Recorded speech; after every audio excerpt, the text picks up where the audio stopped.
I looked at you and I'm just like, I'll just put this on myself. What the heck are you here for? You're not online yet, are you? No? Can I ask you a question? Did you ever become a BC3? No, because I can't see enough to aim. Oh, really? Oh, just in general. Didn't you watch me throw? I could barely do it as a thrower. But yeah, but that was your arm. It Yeah. wasn't your eyes. Well, yeah, but I don't have enough vision to line Yeah. up a ramp. Okay, that's fine. Yeah. Isabel is pushing you over in a wheelchair, so she'll be there. You tell me we're talking, but you're warming up. Okay, so yeah, that'd be good. We'll probably put. I think Cindy's doing. Cindy's gonna be over there. Okay, it's all good. Yeah, no, I don't think a ramp would go well, Rock. Yeah, Isabel's on her way. Isabel is gonna be on her way. Yeah. Yeah. So yeah, so just, yeah, you can hold her. You can have a ramp or a ramp. All you gotta do is be able to see with Jack. Yeah. I don't know, man. I'm just trying to figure out. Will they let me? What will If be? you reclassify, you're not a one. No, I'm not even a like. That's what I'm saying. Like next would be a three. Yeah. Just situation. Yeah. I don't know. You should talk to one of the classifiers this weekend. I should. Just say, hey, I'm just kind of curious. If I wanted to get back in the game, where would you see me? Yeah. Could I pass up to a three? Could you imagine? Well, Back and win in like two different categories? because literally I can't even, like, I'm not even joking. I cannot throw a ball at an Oh yeah, arcade. it's not about three. I definitely need a ramp. Yeah. I wouldn't say come back if you couldn't use a ramp. No. But it's just another way. Like my dad always says to me, "Oh, it's in your head." I'm like, "Bro, I can't even throw a ball at an arcade, let alone like."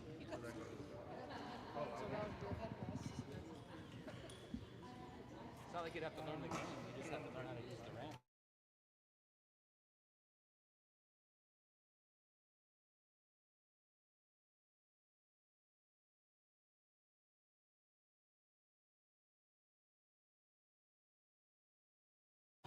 Yeah. Good afternoon, everybody, and welcome back to the 2025 Boccia Blast held here in Mississauga, Ontario at the Burnhamthorpe Community Centre here in Mississauga. I am Brock Richardson, and I will be your commentator for this session and really the entire weekend. This session, we will have a BC 1 and 2 team game. So that is 3 players on one side, 3 players on another. 3 players will play with red, 3 players will play with blue. And each player has 2 balls that they will be able to throw in each end. And as we go, each player will also throw the white ball, which is the jack. And it looks like in this game we have Team Ontario versus a mixed team. So, Team Ontario, this is their provincial squad. So we have Jim uh, Jim Davis, we have Kyle Scott, and I cannot see who their third player is at the moment. And it's Lisa Puri. So that is Team Ontario. Looks like we have Gus, Martha Gustafson, and I can't see who their third player is either. And buffer, yeah. Do they only have 2, or? Have the clock? Yeah. Oh, I was confused because they're in a chair. I'm not sure who that first person is in the first box. What you're seeing now is Team Ontario warm up with their jack. This is not any part of the game. This is just simply the warm up.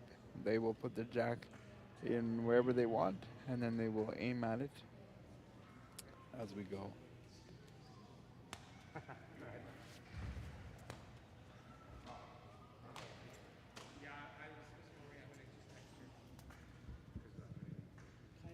If that's not where you feel comfortable, I want you to go wherever you feel comfortable. Could I forget the name of the person in box one. And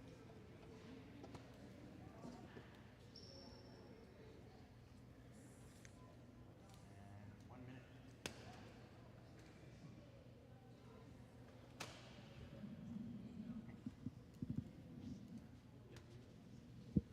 I'm just getting clarification on who's in box one.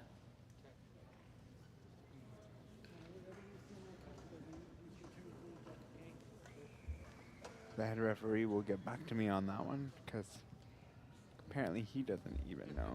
So today for today's event we don't have the names. They're just listed as unidentified competitors. So we're going by the seat of our pants today.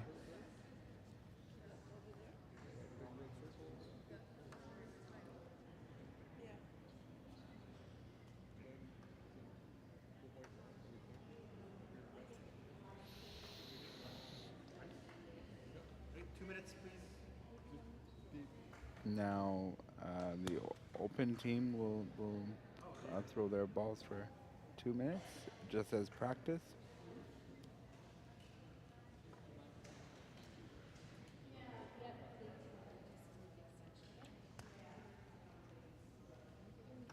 Very nice warm-up shot, actually. You know, I often said to people when I would play, I would say, I'm a really good warm-up player. And could never guarantee whether you'd get the same in warm-up as you would in the game. But yeah. And with the varying disabilities that exist in the sport of bocce, it's from day to day with your body composition and how your muscles are affecting you or not. It can change how you play.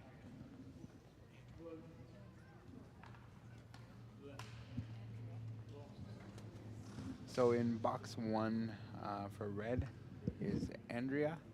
In box 3 is Marta. And in box 6 is Gus. And they will be playing, like I said, Team Ontario, which is Kyle Scott, Jim Davis, and Lisa Puri. So this will be an incredibly competitive game as Team Ontario gets to train together. And so we'll see how this goes. You see that some players are rolling the ball, and that's just to make sure that the ball doesn't have any like lumps in it or dents, if you will, that the player doesn't want. The balls are filled with like little beans, and that's how the ball is put together. This game will be played over the course of 6 ends. Each player will have the jack one time, and we just go down the line, and that's how we play. And after 6 ends, we will tally up the score, and I'll help us along through the next hour and a half. And both games will start at the same time. That's why you see our referee sort of lingering around and going to give the jack now.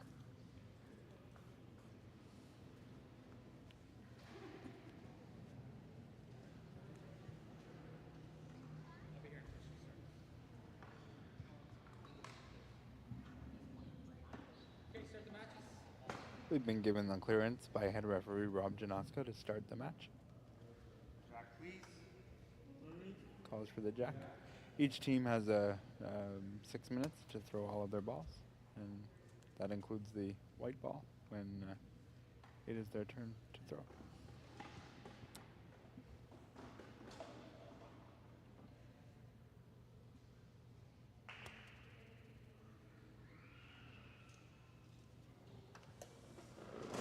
Decent ball, it's in front. It's able to be promoted if necessary, but because of the wide angles that exist, I would think that the blue would be able to take control of this pretty quickly. Kyle is what we would consider a BC1, so BC1 has the most limited amount of function on anybody that you would see on this court. He has a sport assistant who is able to help him grab the ball and deliver it to him, and then he will throw it on his own.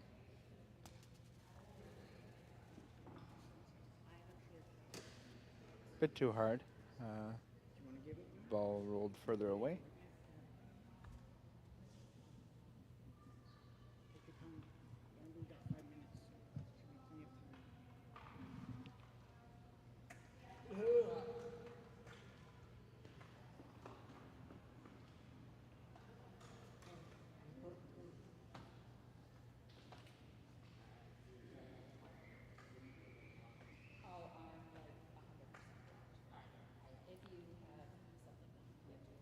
Lisa is a BC2.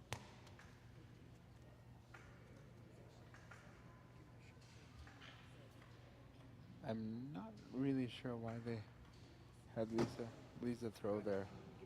It's quite a distance for her to throw.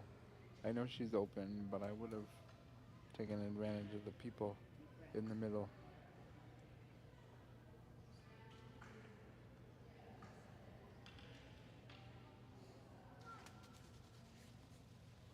Gotta get stuff in front of you guys. Okay? I'm gonna give it a try. Cut.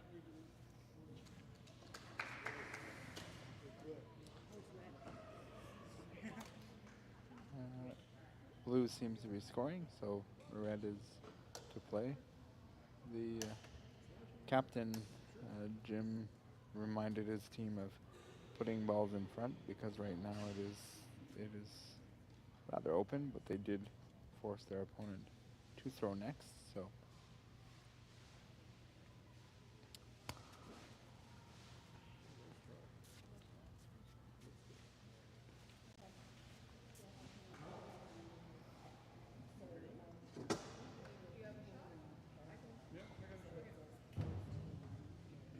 good to play again. We have a little bit of the what I would call the case of the heavies at the moment.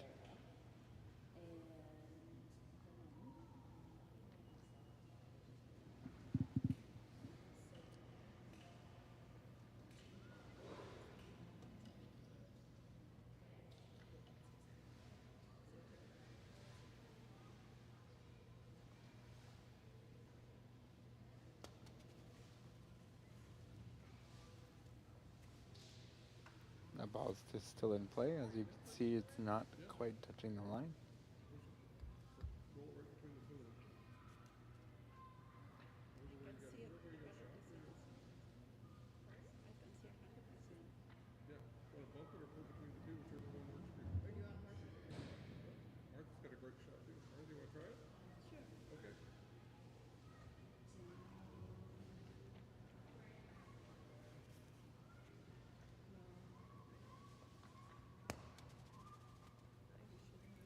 She promoted that ball in the front. That right there is an example of why it's important to put balls in front of the jack, because it gives you an opportunity to use them and promote them as such, and then force your opponents to throw the ball.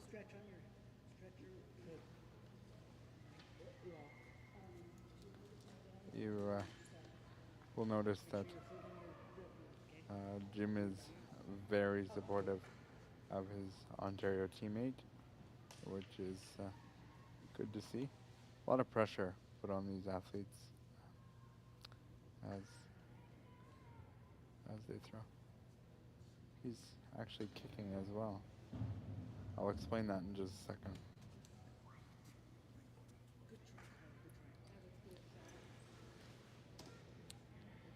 So a BC1 player as Kyle, I've actually never seen a situation where he can do both, but you do have the option to kick the ball and or throw it. I've just never seen an athlete do both in the same game, but that is perfectly legal in the BC1 category only.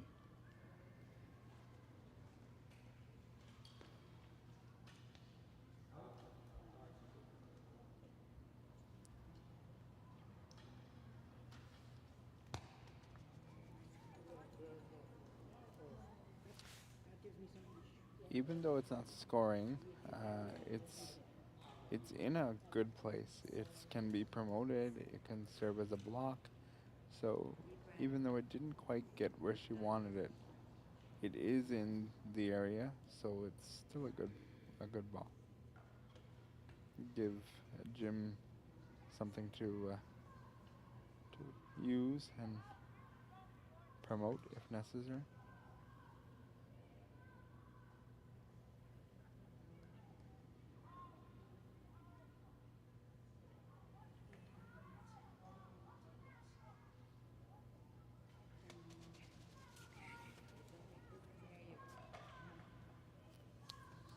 Still think that the blue is counting there on the side.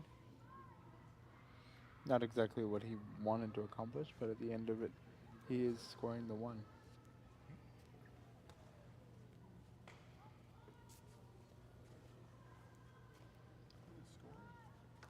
I'd have to measure. Oh.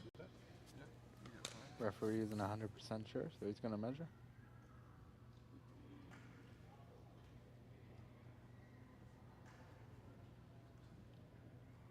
I'm going to guess it's blue. And I...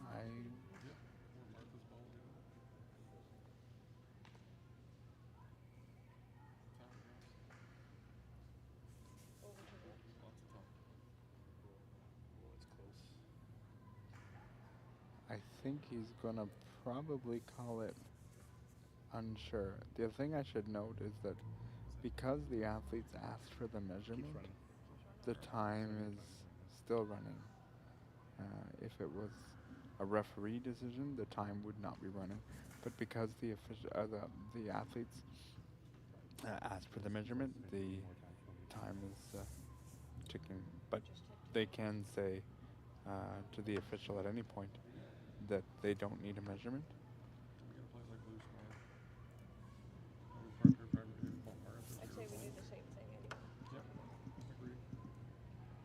By my eye, I would say that blue is closer. But he's not, he's going to say 1-1 right now, which is possible. He doesn't want to measure anymore. And, the team doesn't want him to measure anymore. As there's just about 1:25 or so left on the clock.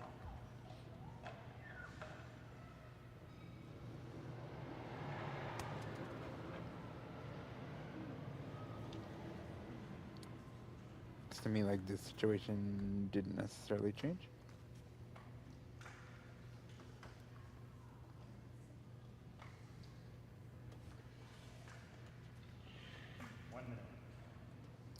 One minute's been called by the referee.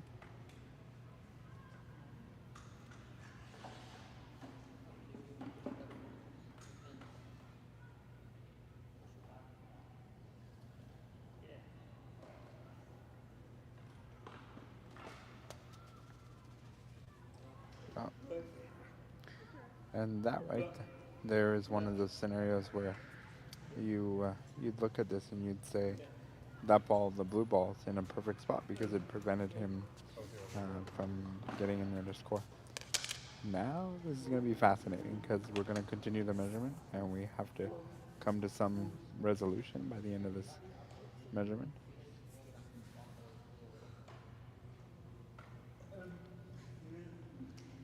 Based on the other camera angle we saw, I'm still going to go with blue.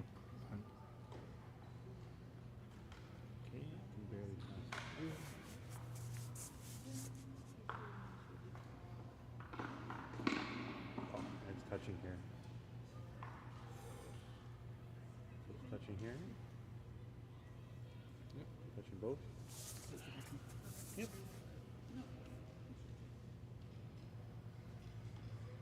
And I can pass it barely through. One red. Can I see one more time? They do have the option to call for the head referee, which would be Rob Janoska. I'm not so sure I would confidently settle on it being one red, but we'll see what they do.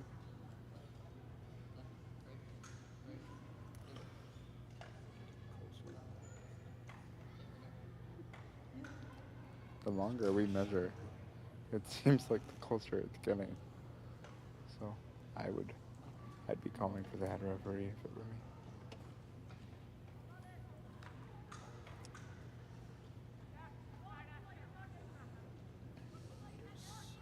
So I can barely get it through here.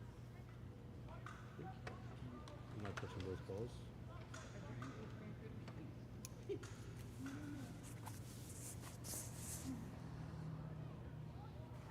Over here, I touched the rod a bit. Nice minute.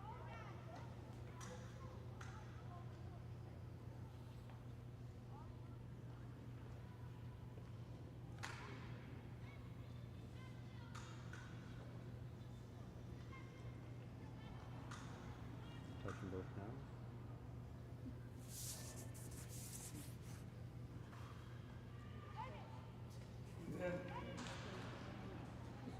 Passes through. Okay, Yeah? give it. Yeah? It's so tight. It's very tight, yeah. I gotta touch. I'm scraping it. I'm scraping the sides right now with both balls.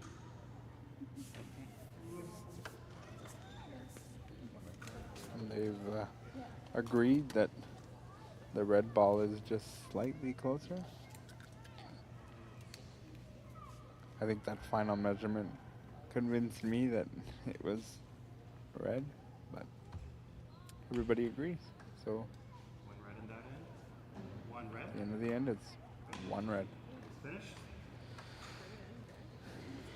And 1 minute.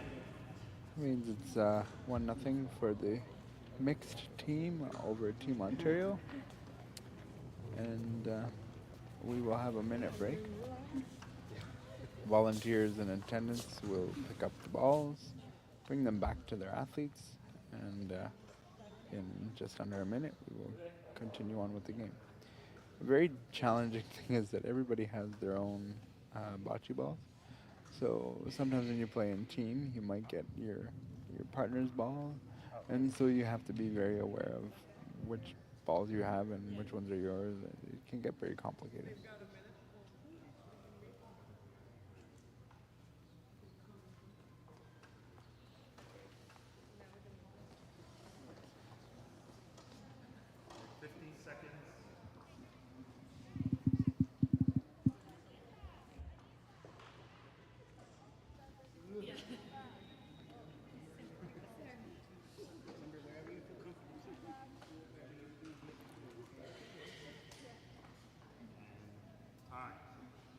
Something that I heard from Jim just now was, Kyle, wherever you feel comfortable. And I think that's really a key thing to say, because the person that's throwing the jack has to feel comfortable because they have to be the one to follow up with the next first ball.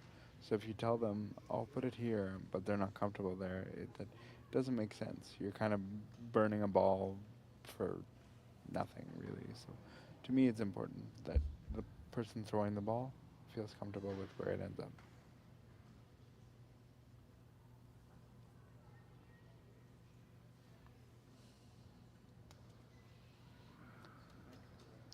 And that's exactly why, because it's at least in front and it's nearby the jack. I wouldn't say it's perfect. I would give that about a 2 out of a 4. It's in the area. It's able to be used later on, but it's not the perfect ball where it's covering everything.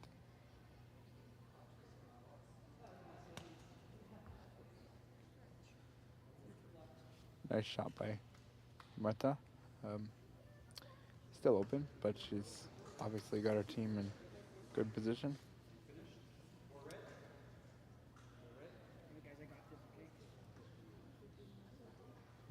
Jim has acknowledged that he's going to go. I think this is the right call. He's the closest to the ball.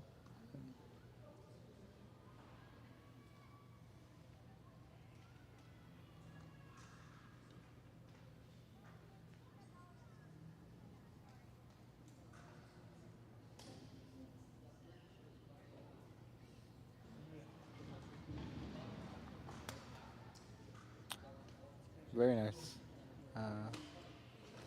Ball by Jim. Yes, the jack is exposed in the front, but it's nicely covered in the back.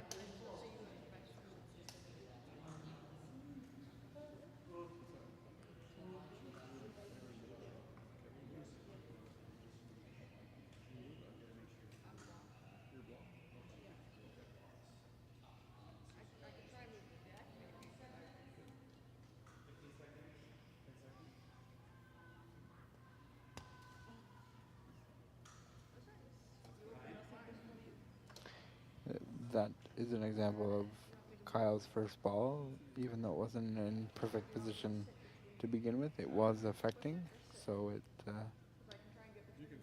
you don't have to be perfect all the time. You just have to be in the area, and it works out.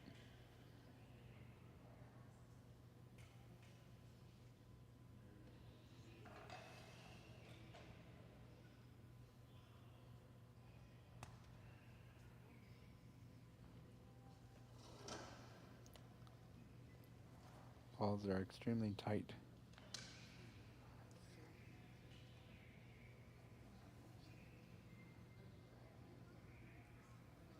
See the different instruments you can use. The first measurement he did at the beginning, the first end, used some larger calipers, and the second one, he's used some smaller ones.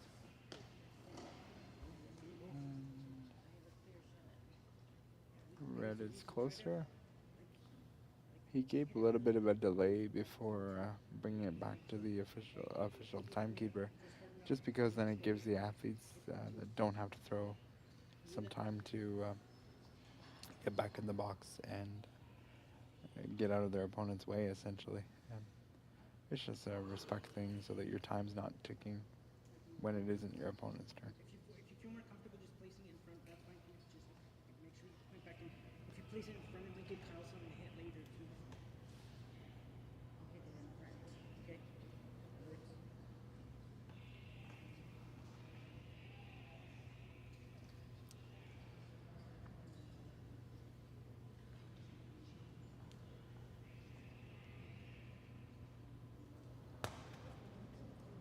Nice shot. Nice shot. Very nice shot by Lisa. She was asked to put the ball in front. I think too the direction given by her captain Jim was perfect. It was not, do this. It was just put it in the area, give us a chance, and she not only gave a chance, but she put it in a really, really good spot.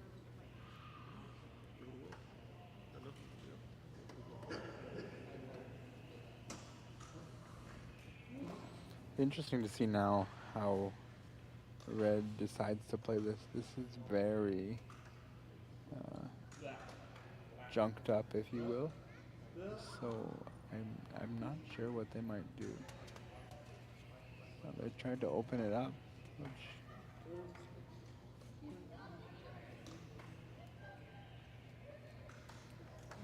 I think she's opened it up, but I'm not sure how advantageous that was.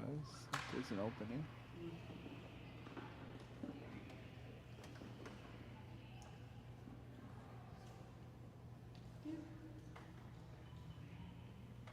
They feel Gus has a shot.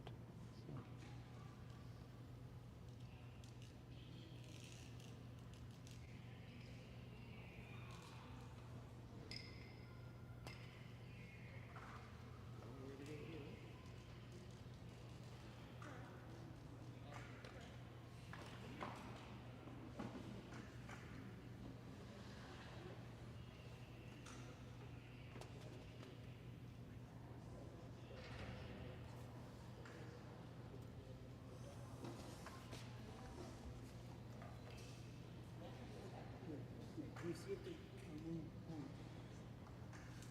score, please?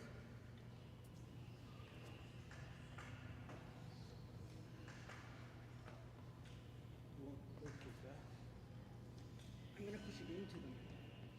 Or do you want to try first? Yeah, if you just hit the jack right back into those three beams. Interesting play. They're gonna try to hit the jack back into the 3 blues, which would make it at least a 3-point score. Right beside that red one. Very tight. Tuck it in, get it. I've given Jim a lot of praise there, but he's given sort of 2 directions. He's requested to either push it back or tuck it in. I think you have to be definitive in what it is you want. You don't want your teammate to be second and third guessing what it is they're doing. You want them to know this is what you want me to do. You're correct. Okay. You have a shot, Kyle? Anchor. Just ball. Just push it. If you just place a blue in front, I can push it in, or if you push it back a little, that's fine too. So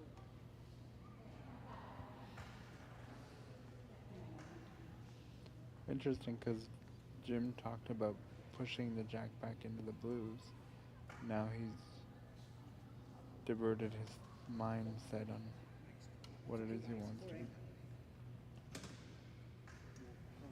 And in essence, that last blue ball, I think, is going to become a little push it back into and at least try to bit get of a two. problem. Deep breath. Take it easy. You got this.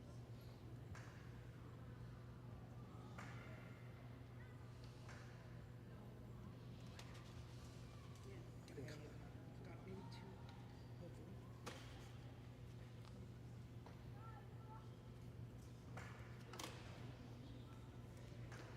have more time.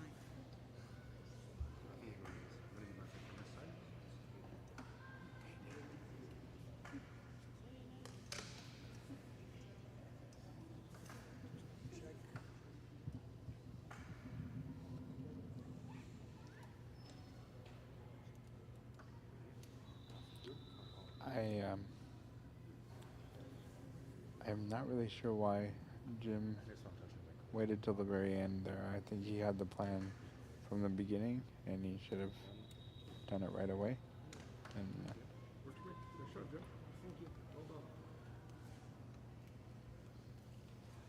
he accomplished what he wanted to, but he could have accomplished it a little bit earlier, I think.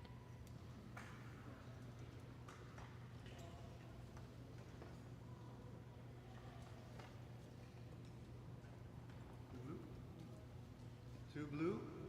Two blue. And it's finished. And 1 minute on the clock, please. Okay, guys, don't forget to remind me to take my time. Right, right, good. I could have got a better shot if I would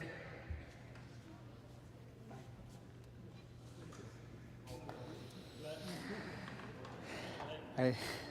I can't hear the conversation between Coach Kim and the athletes, but I would suspect that part of the conversation would be for Jim to take shots that he knows he can make earlier. I think he rushed his last shot, as he admitted. Yeah. Interesting fact about Kim, who you see, or who was running back to her post. She was my first coach.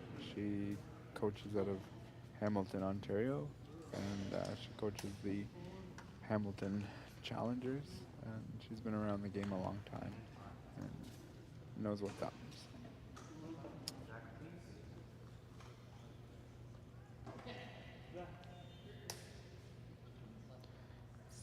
Martha's Jack. And number 3.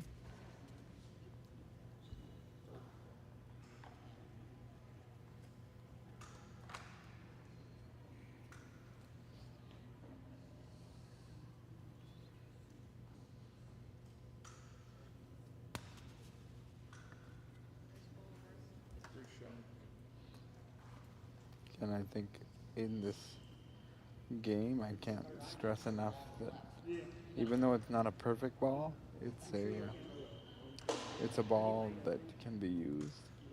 It's easier to promote and move around when it's in front. So even though it's not exactly what she wanted, it's there.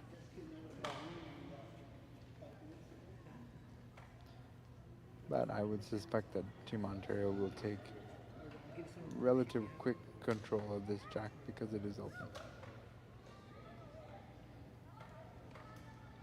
I think Jim is making the right call. He sees everything. He's in the middle there, so.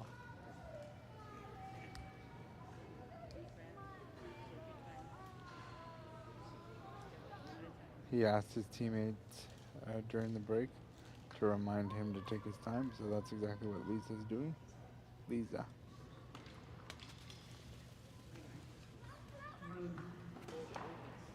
Bit too hard. He had more of the power where he could have pushed the red ball, which is not what you would have wanted to do.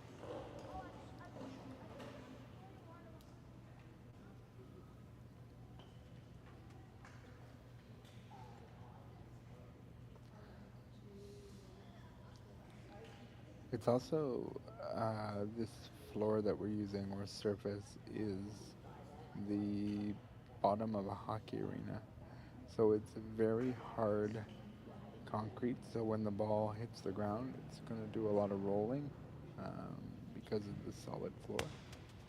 The different types of floors can really change the kinds of ways that the balls can roll, and that's what you're seeing here for sure.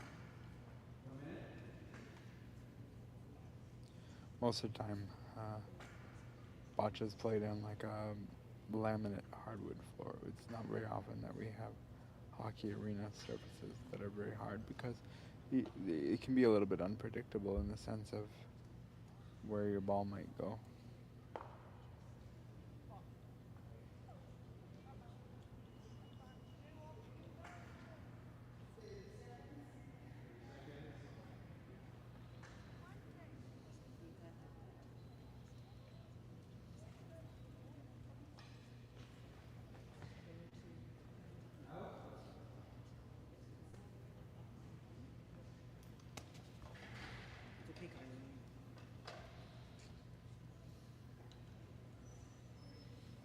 I love the team support. I think that's. Try to just get some there. Don't even worry too much if it gets closer. Just get something as close as you can. Not really.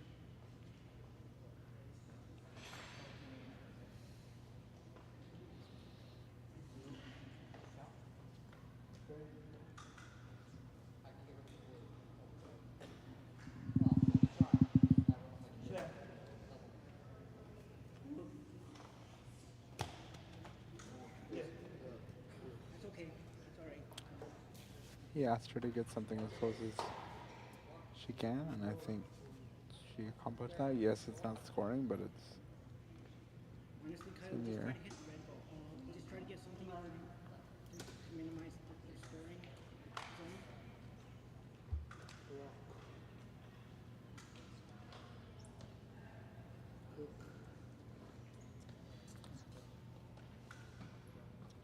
Not sure. I kind of lost track.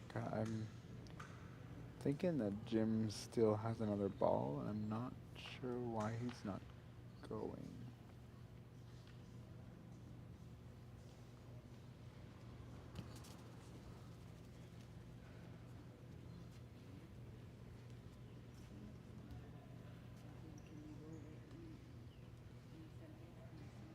I can sort it. Okay, so Jim is a little bit blocked. That's why he didn't go right away. I think if he moved over in his box, he might have a better angle, which he's done now.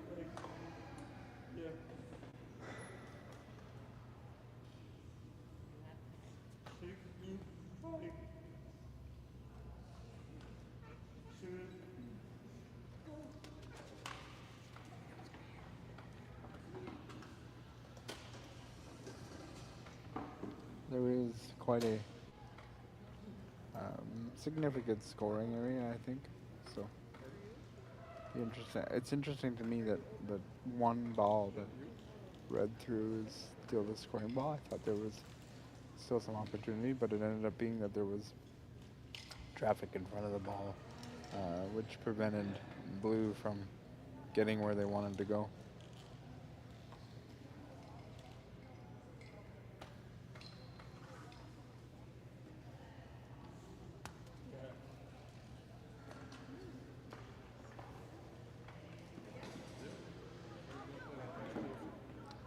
I'm not sure that that last ball is closer now. It's at least one.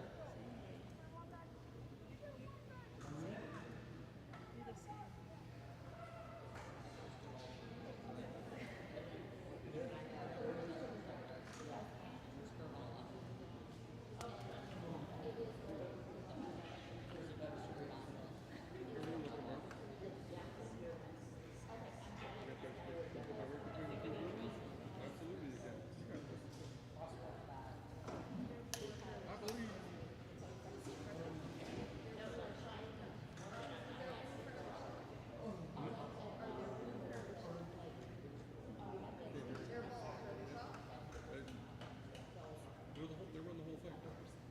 Some are soft, some are hard. Oh, right between them. Okay, just right between them. Close.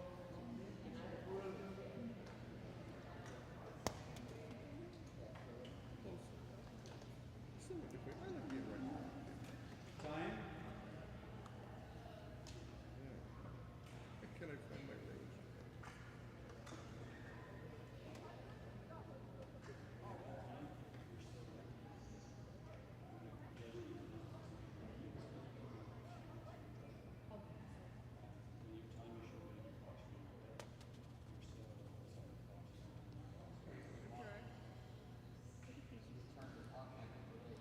I think it might still be one red. They're having trouble navigating the port that they have. There is a port there, but and there now it's been navigated out. And now it's probably at least two.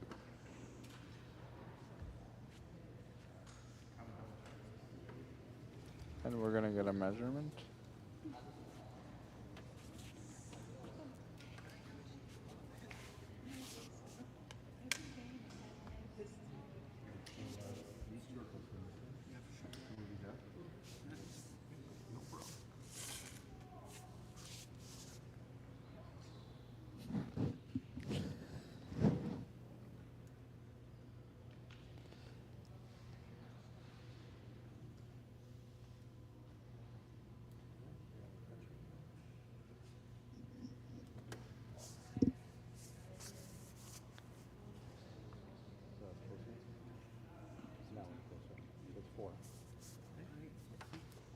Like We need to make a sub.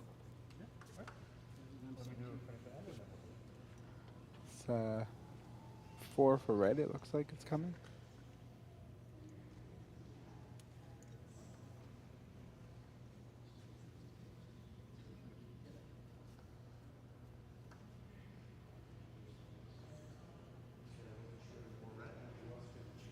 Four red. Four red. Okay. And it's finished. You're making some? 1 minute. Good cap. Looks like there's some substitutions taking place.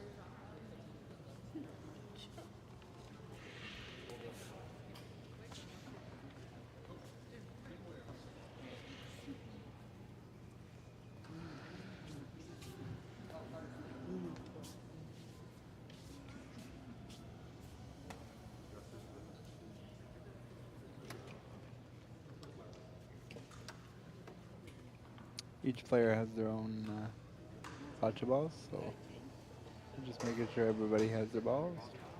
Ontario's made a substitution now. The open team also has made a substitution.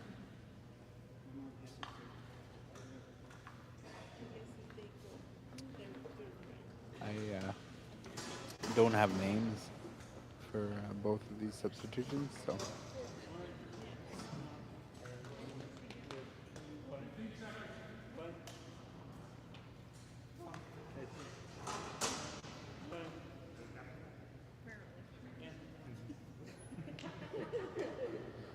Score is 5-2 for red.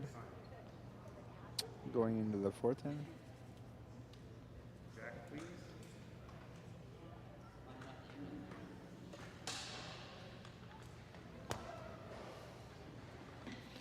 It's over the B line.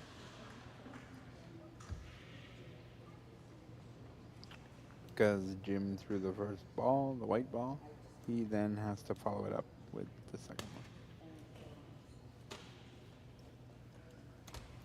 He missed. He will not be happy with that, but as I said, still usable, just in the back of the jack. So we'll see how the end progresses.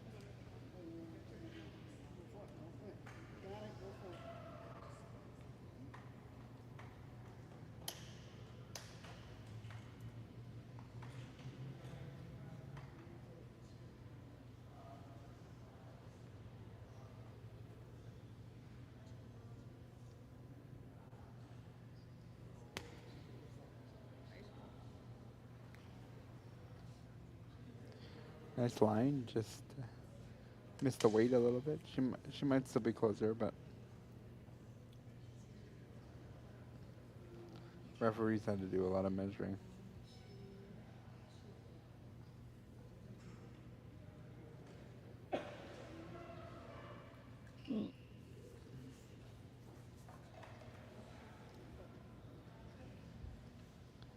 Looks like red's closer. And they are.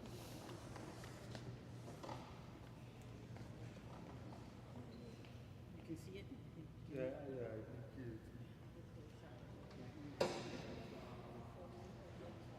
Do you want to take it? Yeah. Then Lisa's going to try it.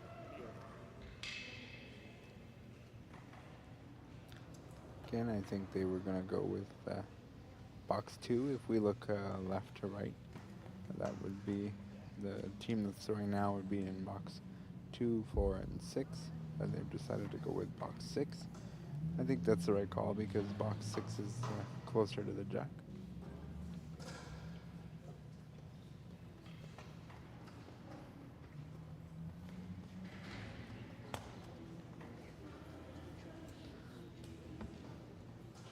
The jack did get nudged back a little bit. I didn't see this signal. It's red to play.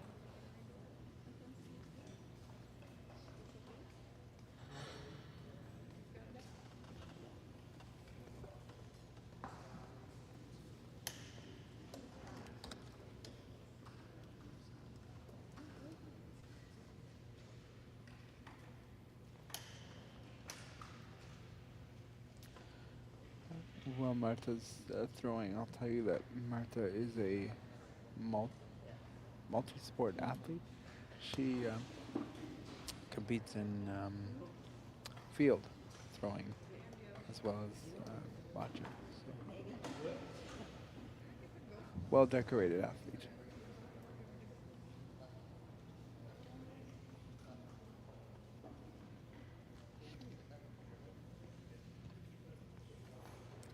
So you see the ball is being quite significantly rolled there, and that's just to make sure that there's no lumps and dents. You want the ball to roll as true and as straight as possible.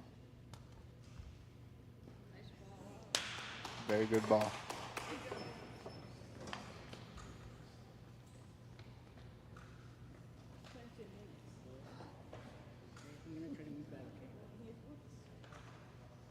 I'm going to try to move that, okay? I'm going to try to move that.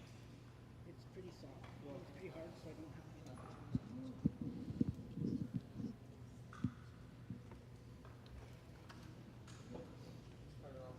Can you mute me for a second, Mark?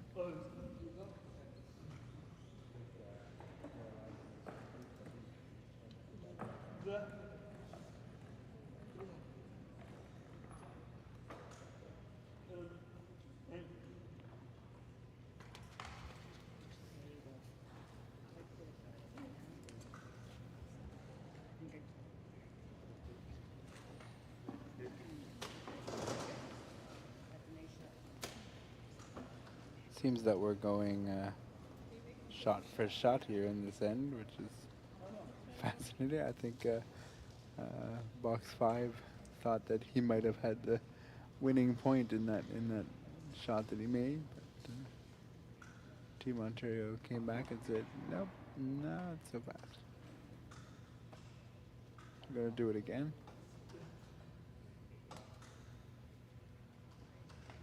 Sometimes too, I should say that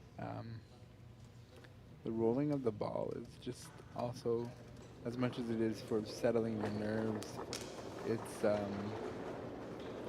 also, sorry, as much as it is for getting rid of the lumps in the ball, it's also a matter of just settling your nerves and making sure that you're ready, breathing. And so when you're rolling, you're doing something different. You could be doing your routine and your pre-shot routine and just kind of getting your mind in the right frame where you're like, okay, this is what I want to do. Um, this is how I want to accomplish it. And I think for the athlete that took the shot, I think it's as much about controlling his nerves as it is for making sure there's no lumps and bumps in the ball. Blues to play.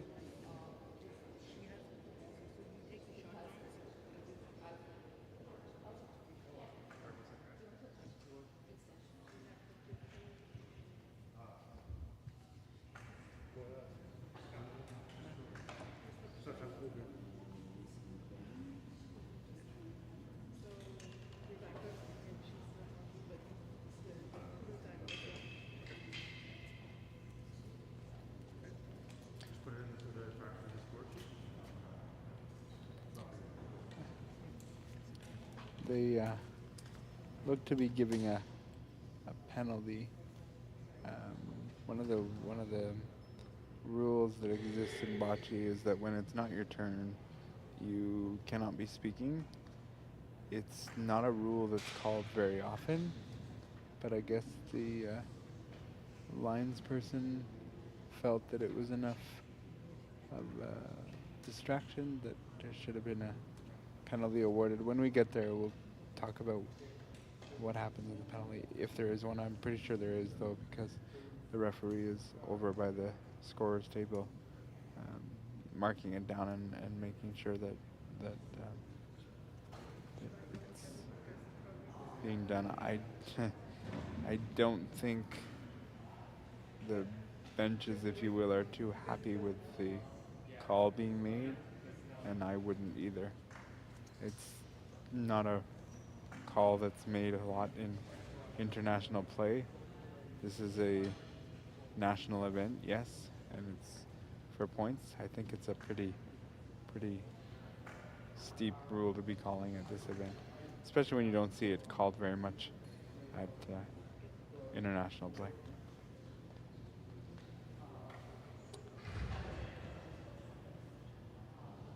They're conferring. You don't see it on the camera angle at the moment, but the referee and the lines person are having a conversation. You now see it on your screen. I don't know. I think this is a pretty, yeah. They're gonna bring over Rob. Rob Janoska has been a coach. Oh, it looks like Steve is coming over. Steve is the assistant head referee.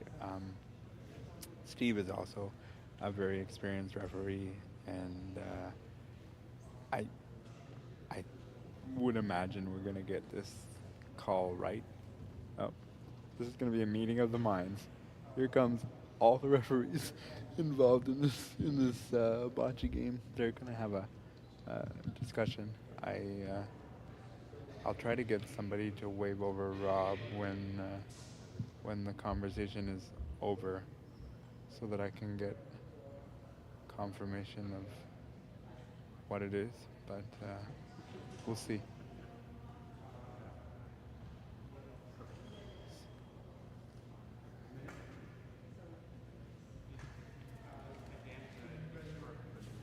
When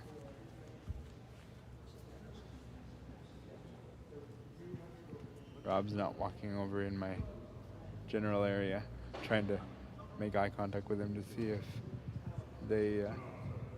Catherine, can you see if you can Yeah, Rob knows what I want. Can I get a mic? Can I get a mic? Stand up front. Stand up front. We can hear you. Oh, really? Oh, okay. What's going on? I just want to know what that was. Basically, there was inappropriate communication when it wasn't their turn.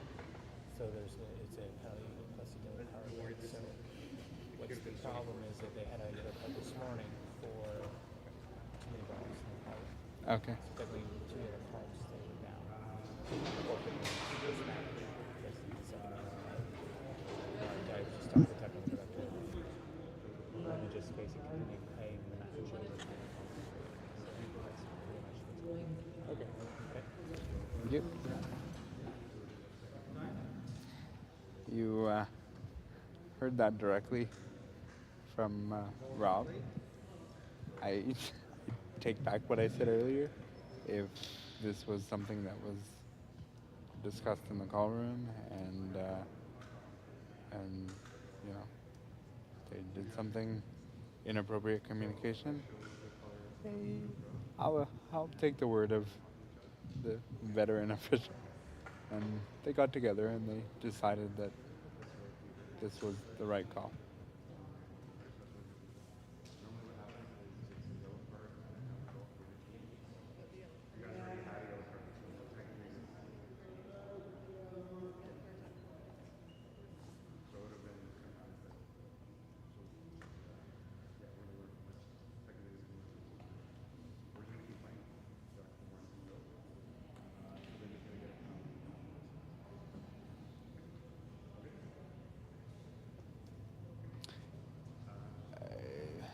Yeah, this is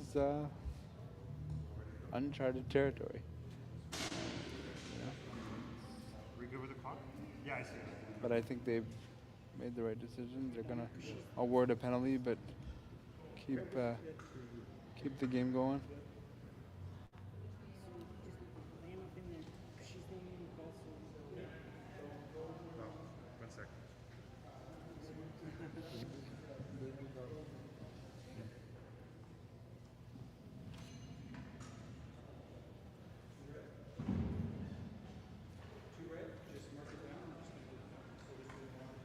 Yep.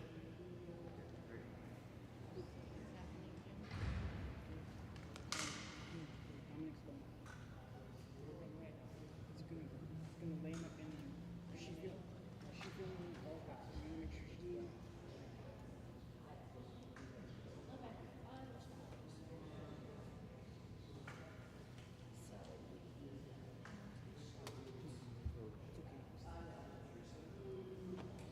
you get your try it again. I'm making down the middle.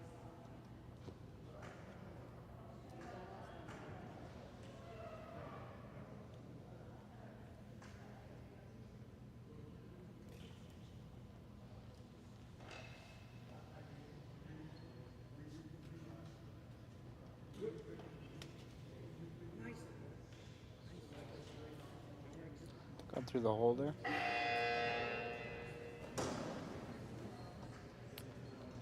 That buzzer you heard in the background has nothing to do with the game of bocce. The arena has had a couple of random buzzers go on. The challenging part with people with cerebral palsy is when there's loud and unexpected noises, it can cause hyperspasticity, and I didn't see anything too significant in that situation, but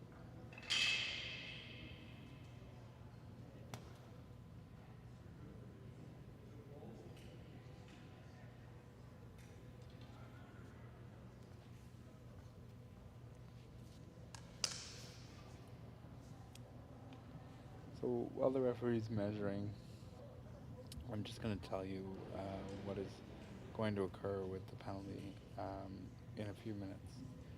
So, because there was inappropriate communication being given when it was not their turn, one team will I'm not sure which athlete got assessed the penalty, so one team will have an extra throw at the end, but it will be at the X, and the ball has to be inside the box at the middle to score an extra point. If it's touching any of the lines, it's out. It has to be literally in the center of the box to score another point. But we'll get to that in a second when this end is over. I just wanted to very nice shot by Andre.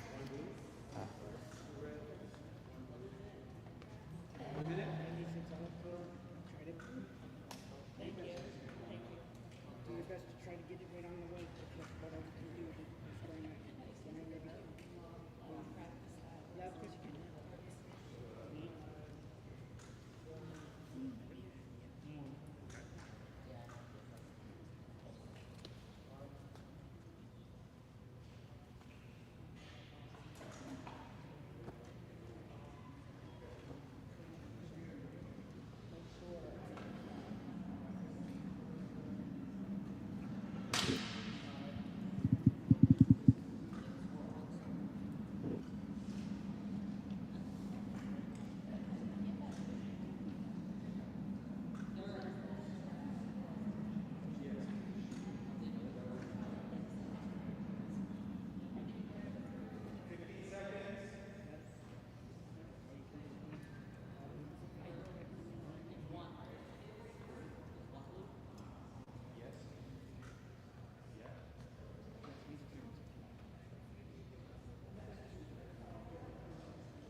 I think Lisa just kind of over sort of compensated.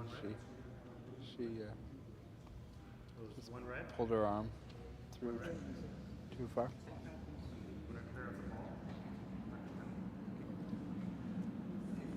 Gonna pick up the balls and then we will deal with the penalty. So I'll see who gets it first.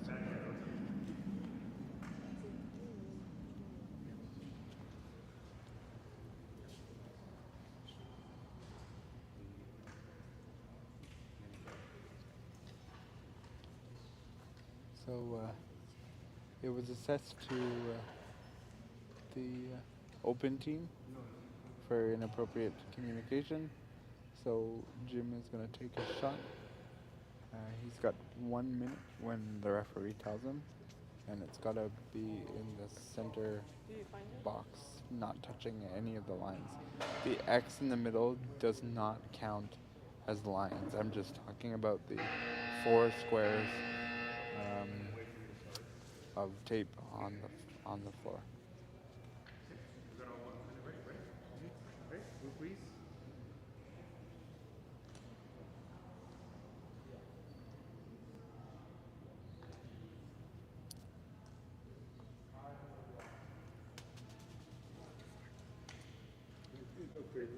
Nice. Blue balls outside. One red, and then end is finished. And 1 minute. Nice attempt, but just a bit too strong. They brought that rule in towards the end of my career in 2017-18, and what used to happen is at the end of the scenario, if there was a player who had a penalty, you would get to shoot at the existing scenario on the floor. Now they've taken it where you have to take a penalty shot. It is very, very, very difficult to score in that kind of incident. But they felt that if the player who was given the penalty had played a good end, and say they were scoring, 3 or 4 at the end of the end, and then, the player shoots a penalty and now they get to score 3 or 4, it's a pretty big swing. And my honest and almost, crass response to that is, well, if you commit a penalty, you deserve some kind of infraction. So I don't like the rule change, but that's where we are today. We're now in number Go 5, right side again. and the score is 6-2 for red.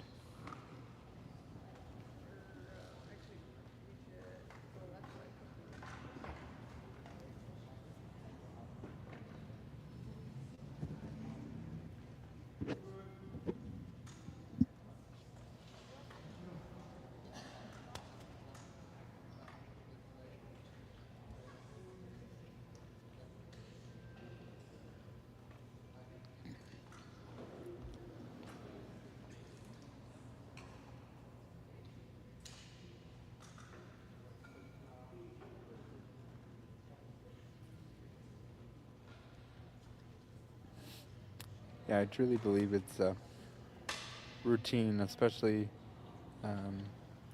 with that player when he rolls the balls.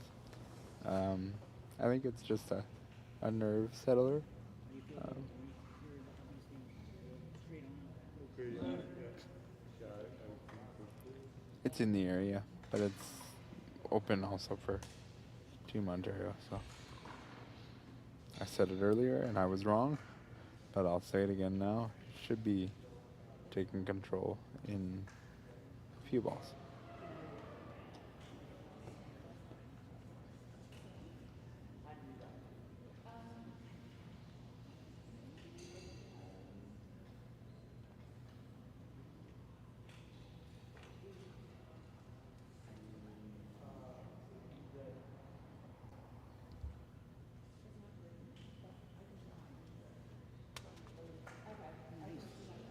Nice shot. Jack is still open, but the scoring area is definitely tighter now. The request is to push the jack back, and I think that's a solid request because what you could end up with is the white ball touching the back red and then your own in front if it works out perfectly.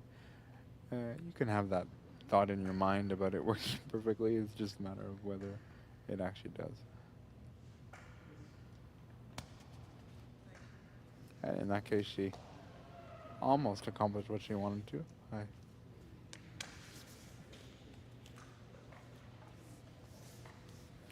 You know, a good sign of a bocce game is one that the referee measures a lot because that means that it's closer. The game is close, and yeah, the score is a bit lopsided, but I think when the referee has to do a lot of measuring, it's a good sign for the game.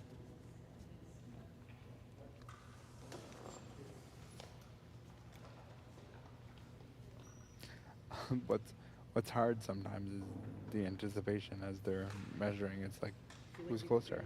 I want to know. And I actually, throughout my career, I really enjoyed measurements, and the anticipation is something that I liked. Well, hit it hard enough that it pushes it back and maybe it'll stay. Try to make it. You hear Jim suggesting the pushing it back and maybe it'll stay. Maybe it will, but I think you want to make sure that it gets pushed back first versus the push and stick. And if you were with us earlier and Josh Gauthier said, I'm going to push it and I'm going to stick. When you put two things in your mind at the same time, it's very difficult to accomplish one.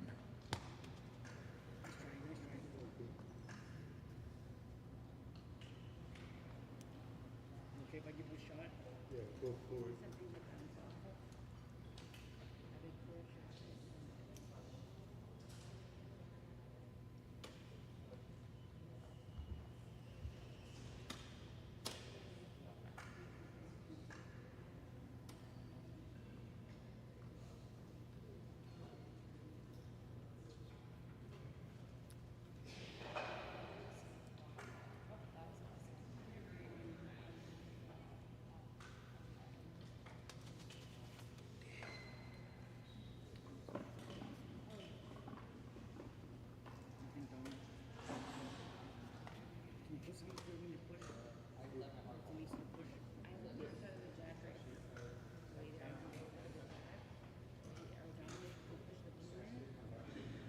try to get to the jack then. That way we'll have someone to push if you get close. Yeah, I think. Oh, Because that's what if you get the heat, you can load. thank you. Take your time when you have like The lens is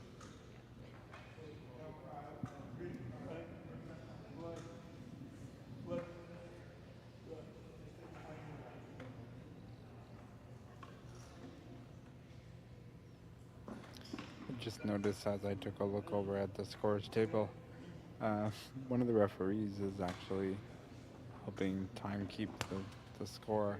If you're in the Burnhamthorpe area here in Mississauga, we're here for the next 3 days, Friday through Sunday, and it would be really helpful if people could come and volunteer. We're at the Burnhamthorpe Community Centre. Things tomorrow will be from about 9 a.m.-ish till about 6 p.m. They do accept high school students for hours, for community service hours.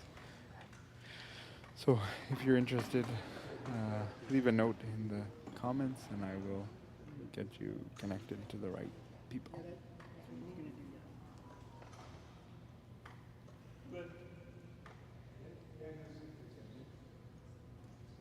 what he's gonna do, yeah.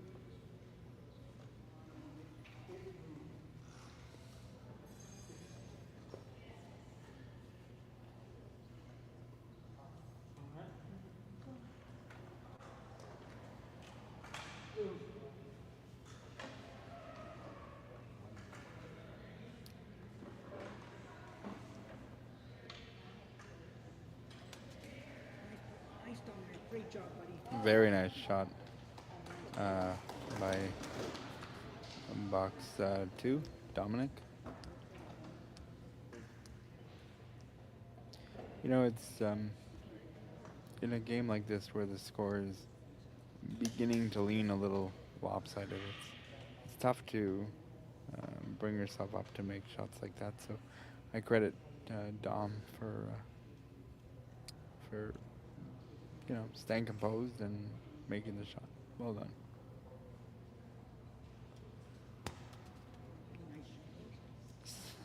Sad part for Dom is it's undone within minutes of making that good shot.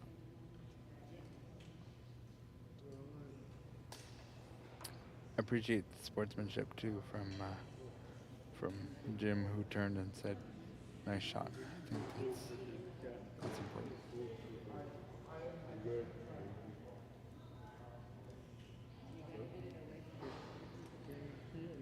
good. I can see the one, yeah. You can try pushing some of it.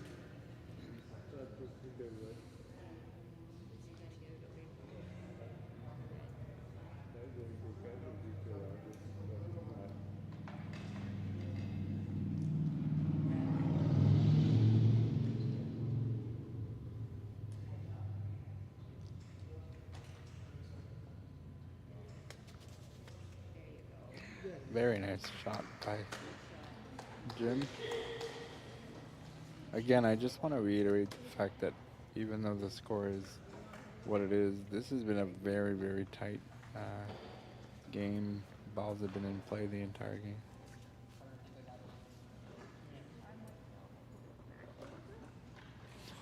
Referee's a bit nervous that she's gonna touch the ball by accident there.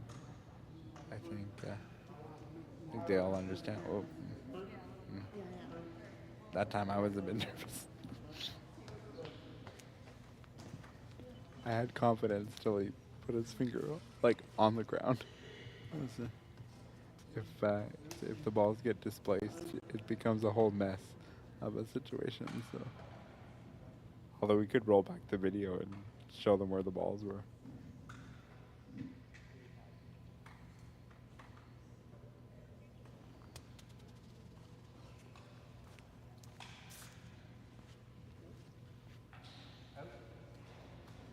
Ball went out the back.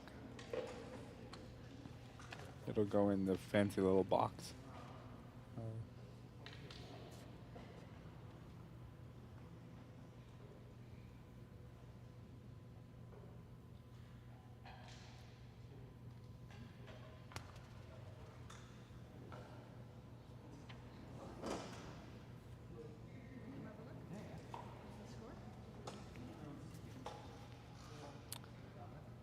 Andrea's doing something that is like a bit of a throwback. She actually asked the official if she could come and see, and you don't have to do that anymore. You used to have to, but you can just come out as long as it is your turn. And they've decided that that's it. They're not going to throw anymore, so they're satisfied with getting one red, Finish. One red. One red. which makes the score And one 9-1, and we have one more end. Now, some of you may ask, you know, sorry, 7-1.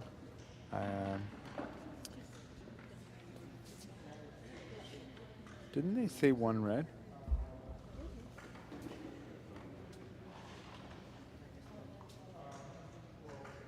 I feel like the score is not correct. I feel like it should be 8-1. We'll see if that gets adjusted.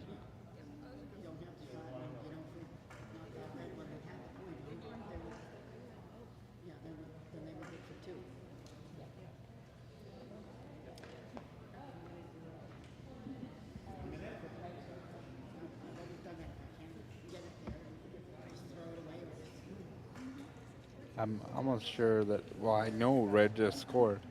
I think the scoreboard is off and it probably will get fixed.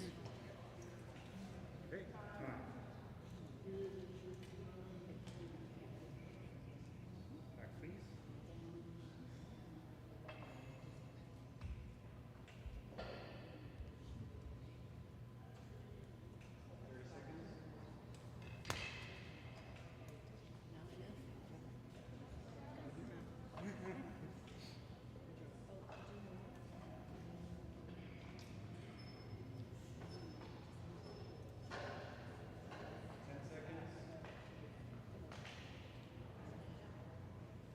Jack has been placed for blue.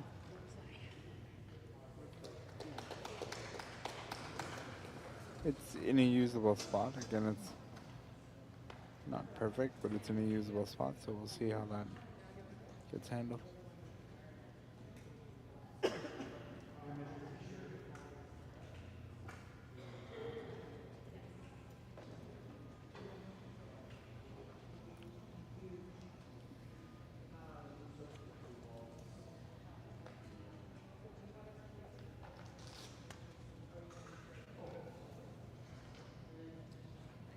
Very nice ball by red.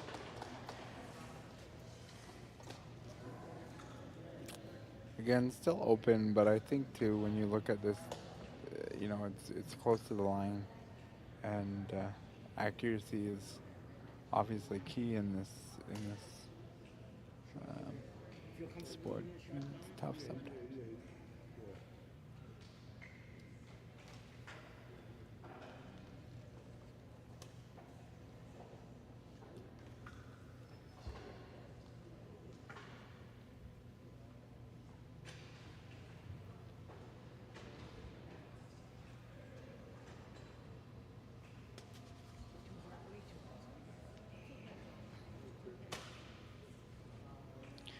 Jim can be pretty hard on himself at times. He expects such a high standard at the game of bocce, and when he misses, he can get pretty down on himself. But I also think, you know, team play is tough.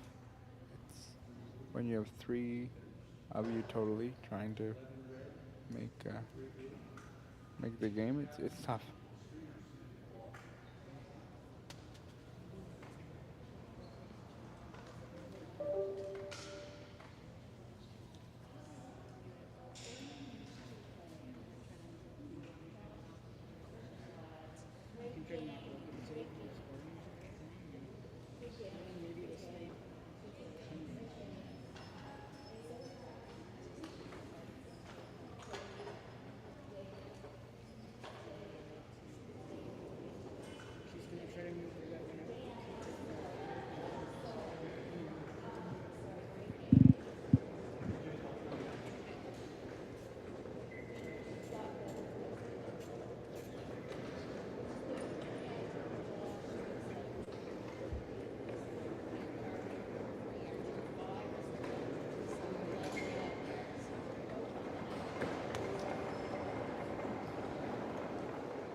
who isn't able to navigate it they want, it's still pretty open.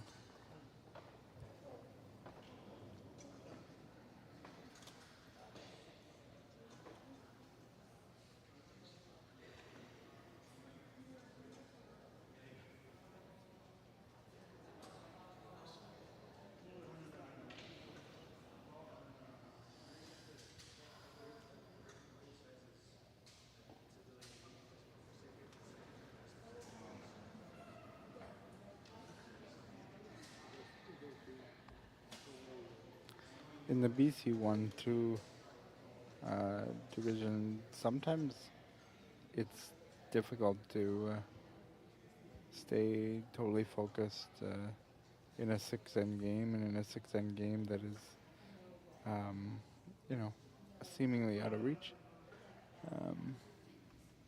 It's tough to stay focused, and your body kind of loses itself, and it's a bit of a long day for everybody.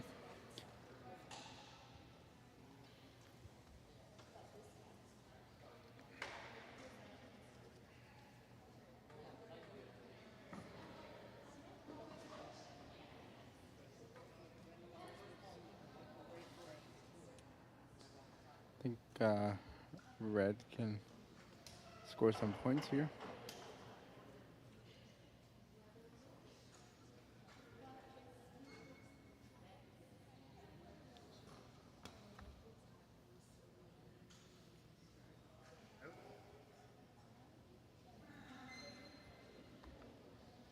Ball is out.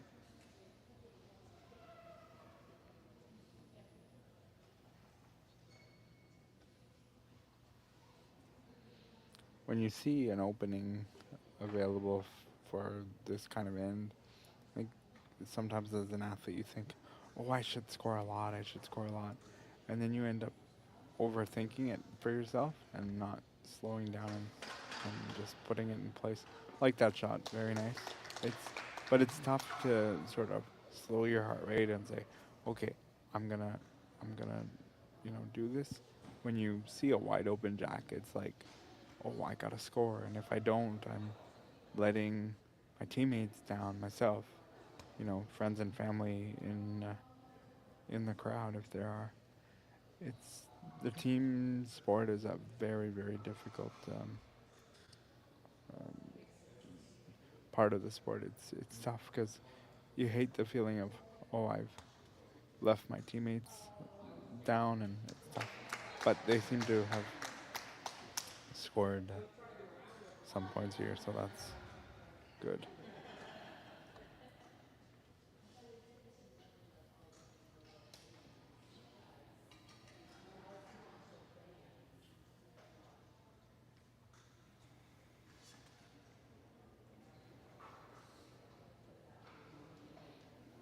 Maybe that one too, we'll see. Looks like 3 for sure, maybe a 4th.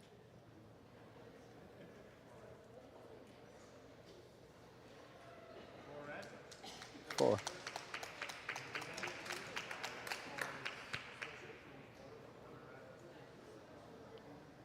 So the final score shows as 11-2, and the open team wins this game in dominating fashion.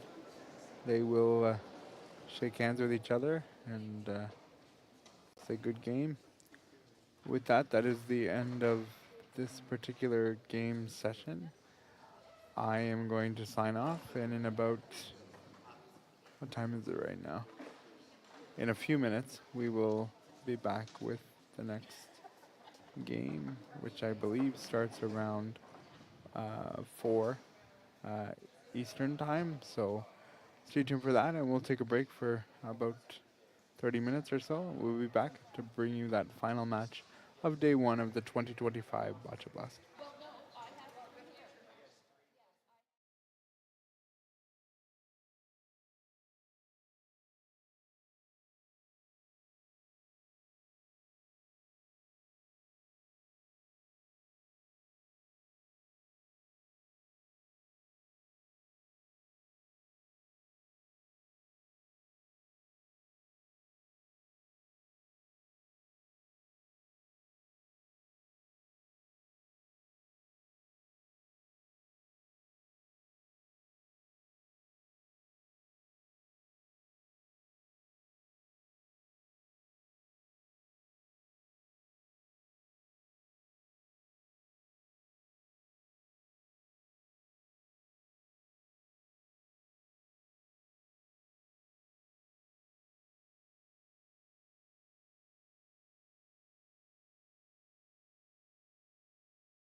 Welcome back to the 2025 Boccia Blast. We are coming to you live from the Burnhamthorpe Community Centre here in Mississauga, Ontario.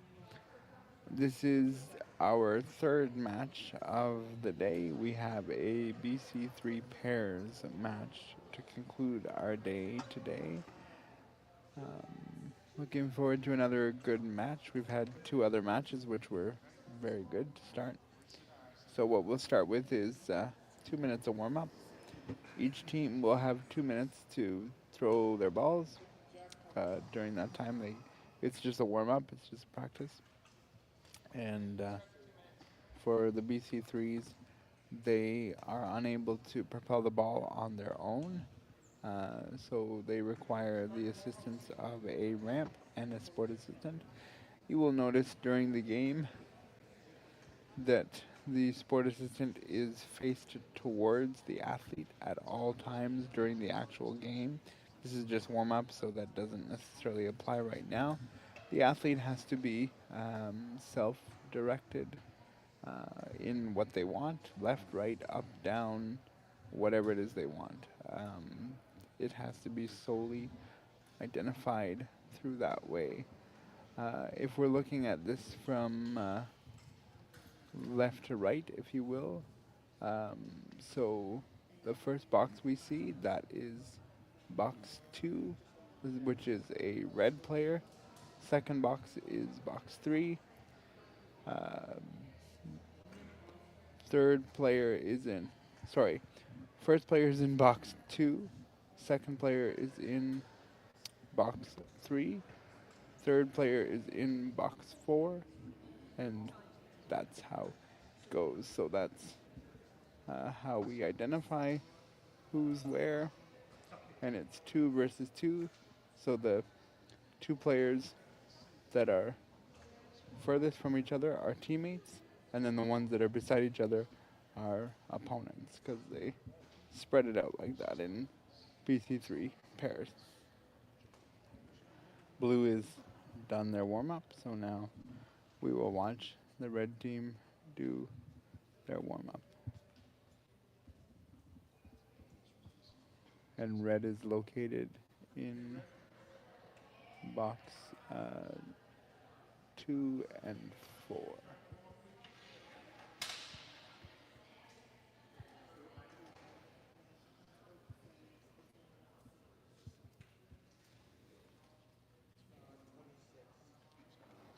Sorry, 1 and 3, my apologies.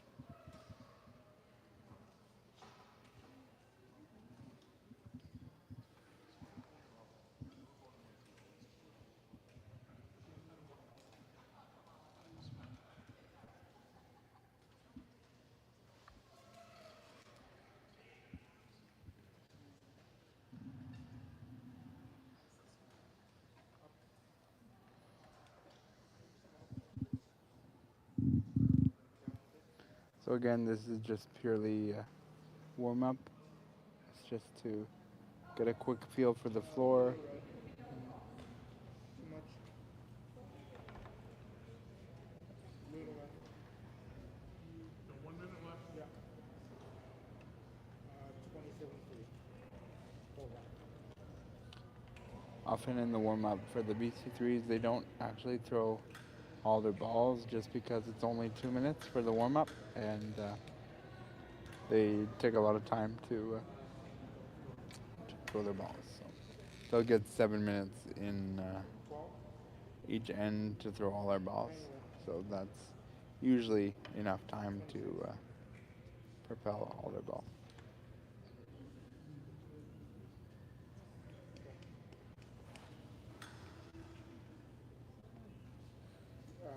Left. 2.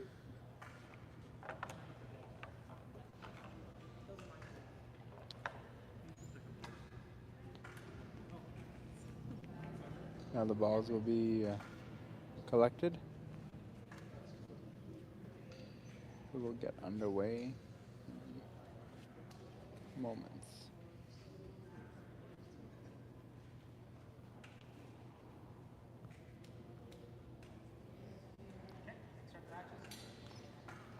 Rob has given the clearance to start the match.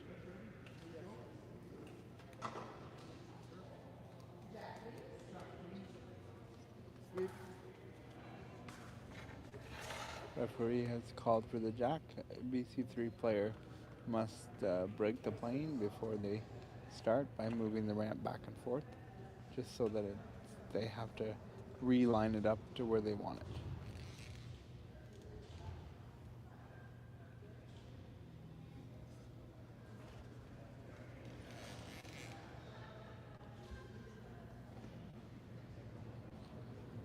All right, I'm going to place in. Is that okay? The ball is placed in, so the player that puts out the jack must put out the first ball.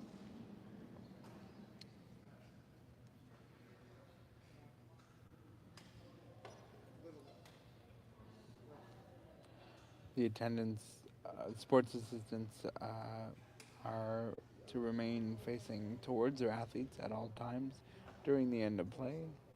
They can put the ball on the ramp as instructed by their athletes.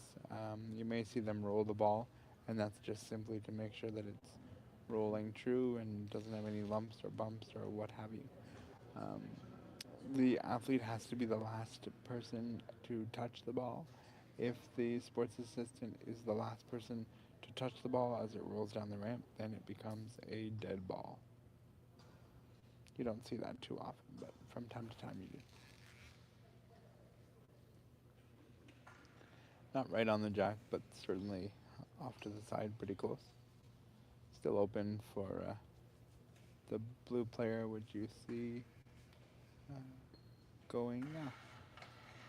Often you want to take the most efficient spot to go after. If everybody's open, you tend to want to go to who's ever the closest. That way, you should be able to make them, in theory.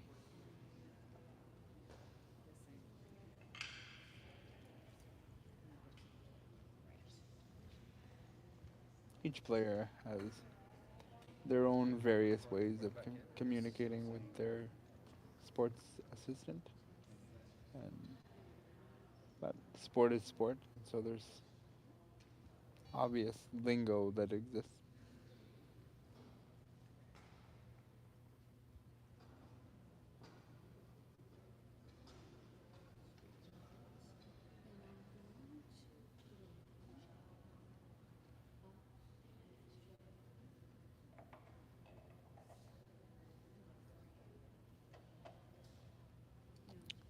The ramp cannot at any point be over the front blue line. It can be over the side if you need to. It just cannot be touching the ground over the side of the box.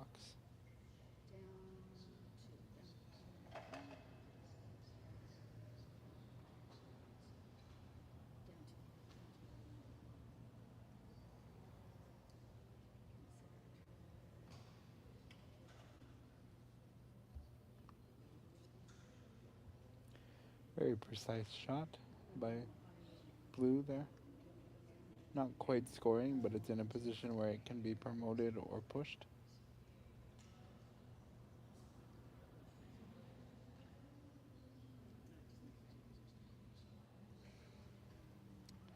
I'd almost consider letting my partner go, because if my partner 2 boxes over can go, they may be able to push the blue in, but it seems that box 3 is still making an attempt at it.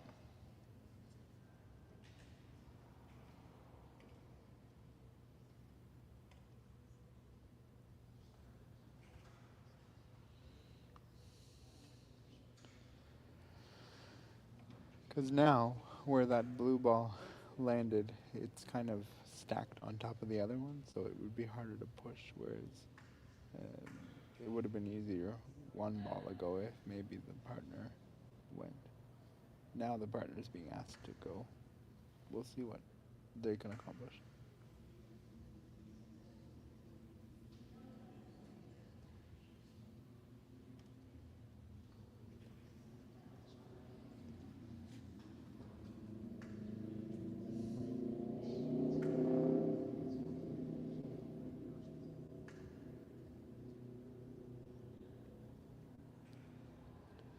You may be wondering to yourself, man, those ramps are awfully tall.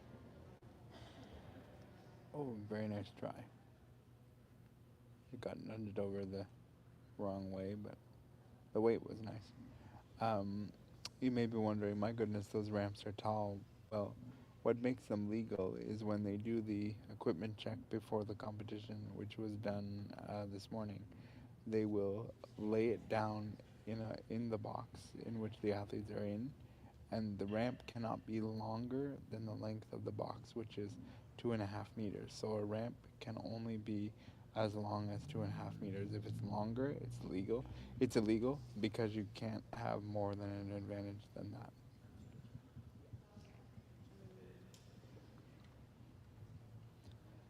Even though blue is not scoring and not accomplishing what they want, the ball at the back that was just thrown there is in a position that could be pushed back. So it's not that they've accomplished what they want, but they've at least put it in a situation where if the jack was to move, it would go towards the blue ball. We would want to get another one in front, though.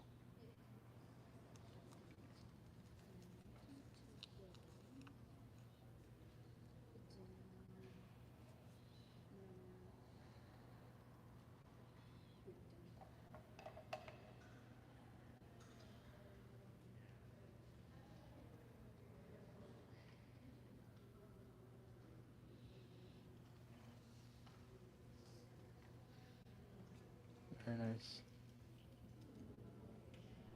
Blue is still to play.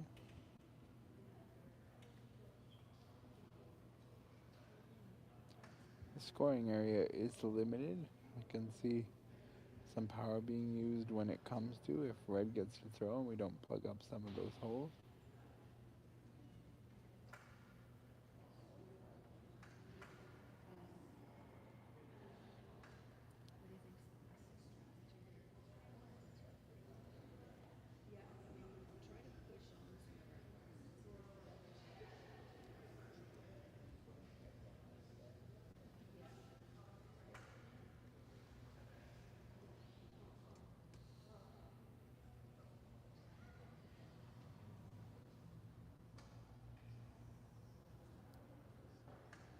You see, there was a discussion.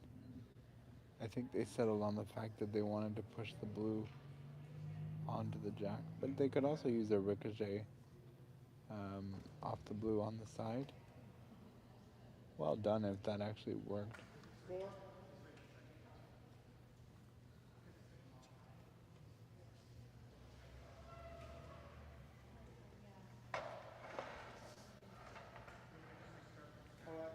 I have a clear path to the jack. I was going to draw in. Okay? Okay? Very definitive. He said he had a clear path to the jack and he wants to draw in, so he's going to do that. Little left. Up and right. One. There. Left. We had this athlete this morning. He's very definitive and vocal, which is needed when you're working with a BC3 sports assistant.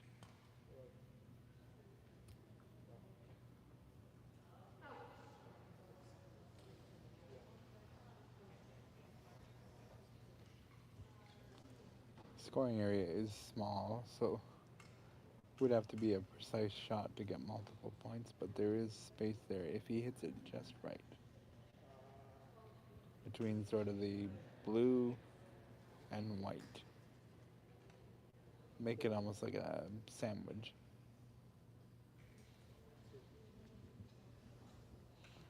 If I had one of those pens, I would draw it for you, but I don't.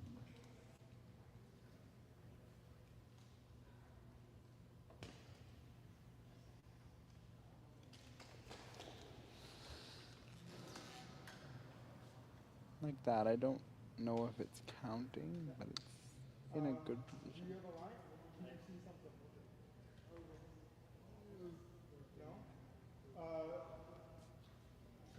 Can you try and push in my red? Yeah, come in.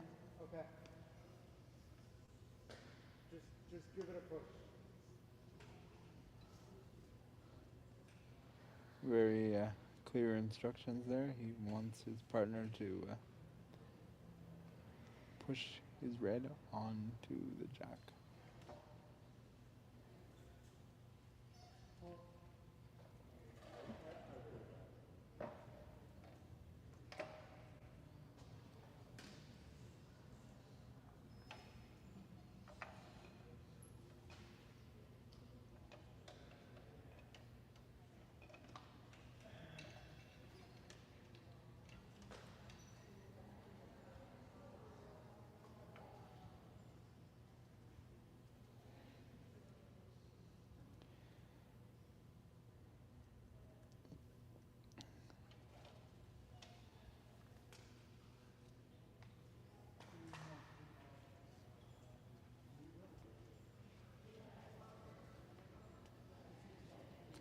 You may notice that the sport assistant is rolling the ball automatically when putting it on the ramp, and I've been saying that it's all on the communication with the athlete.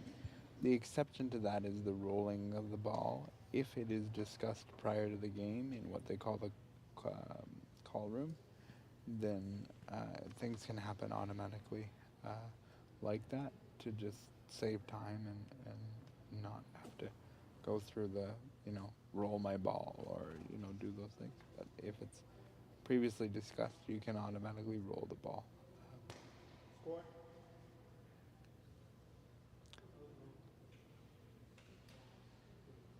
Okay. You have one more. Do you want me to go or can you say something?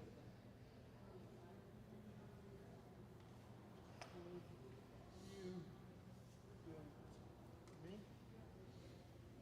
Okay. Ramp a little right.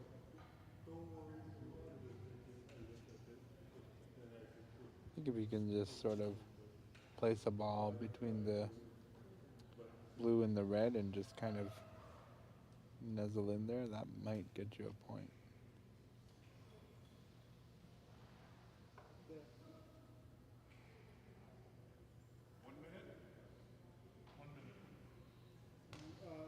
Little left.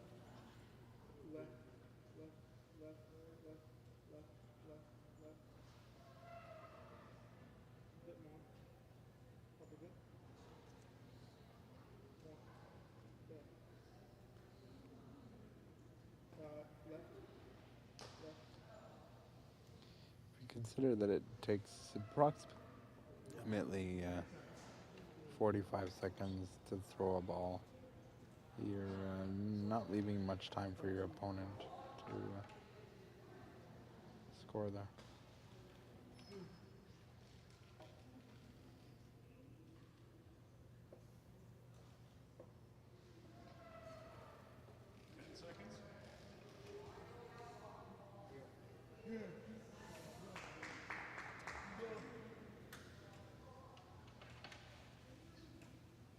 I would imagine that's where things will stay because there's only 10 seconds left anyway.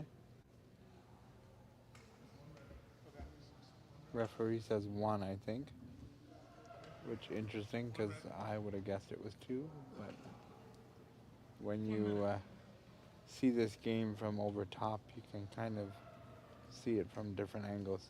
Angles can be fairly deceiving, but the end result is that it's 1-0 for red after one into play. Now we have a little bit of a break, if you will, while the sports assistants and lines people collect the balls, give them back to their respective people, and we proceed with the second end. Very tight first end.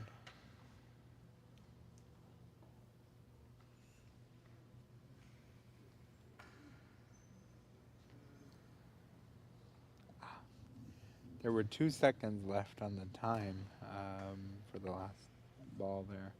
That's not enough time for an athlete to prepare the ball, so I think they just decided, no, we're not gonna do anything.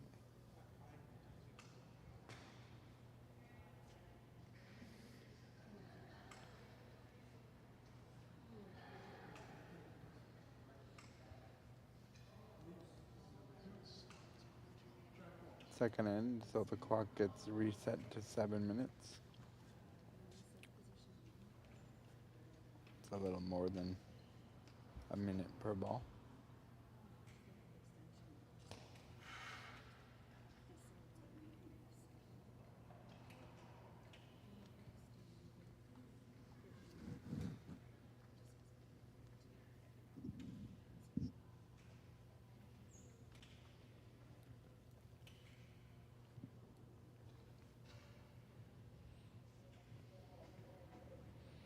Time does run while your jack is also being played.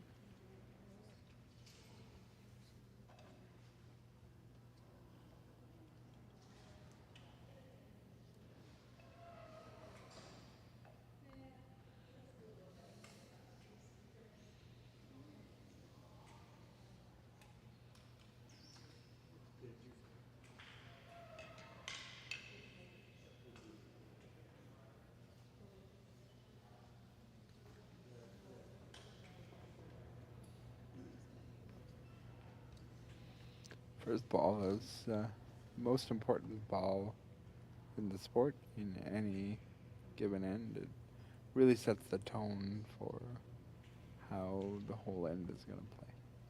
And it works on both sides, even if you're not the one throwing the jack. If your opponent happens to miss the jack, your first ball then becomes really important.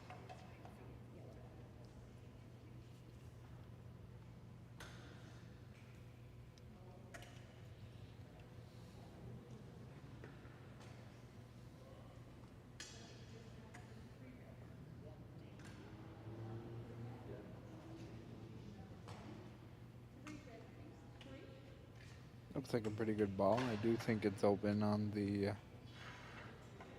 furthest side from us. It's tough to cover all angles when you're playing in pairs because it's a 4 feet radius you are trying to cover. So it's a lot of space.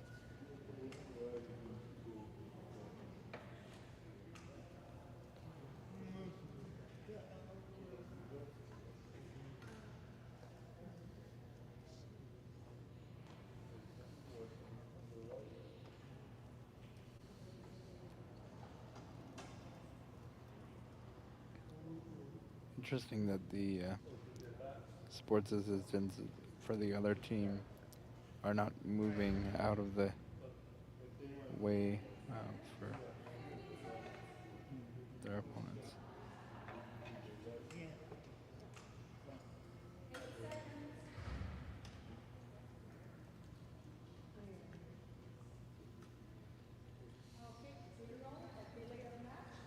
It can be very very distracting when there's a person standing in your peripheral vision there. Very nice ball. Blue's still around, it's still there. Just now gonna take some work to get things opened up.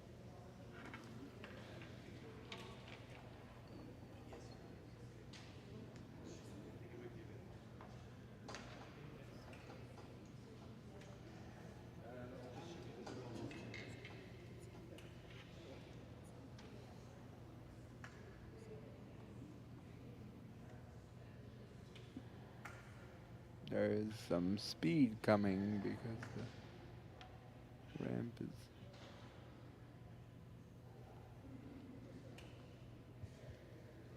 built up.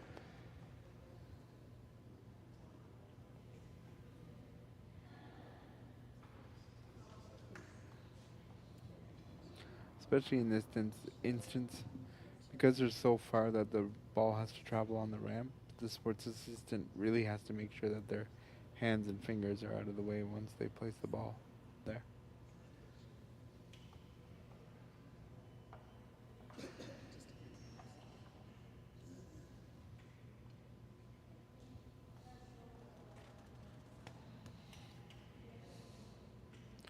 Opened it up a little bit, I think, but still red is in a decent position.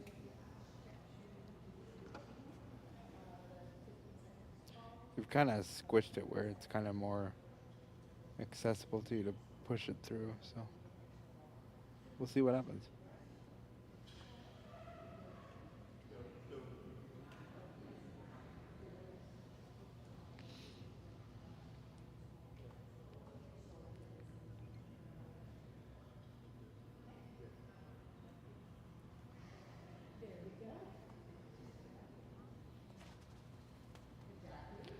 And that was a very successful call. Push the jack back, and there are 2 blues there. I think in an ideal situation, you probably would have preferred the jack to be pushed a little closer to the blue balls, but with that kind of power, you can kind of take the win now that your opponent needs to throw. Yeah. Okay.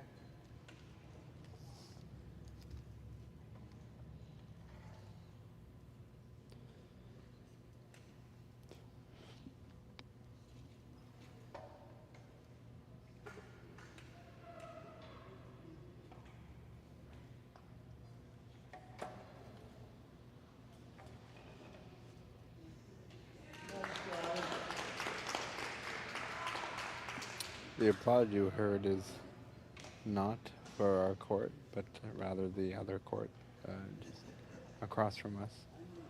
One of the members had a very good first ball on the jack in the team games. There was a applause to acknowledge it. I can push that if you want. Okay. That right there is an example of what I've been talking about putting the balls in front, because the individual who's throwing now has the ability to push it through and forward to the jack. If it's behind, it's harder to do that.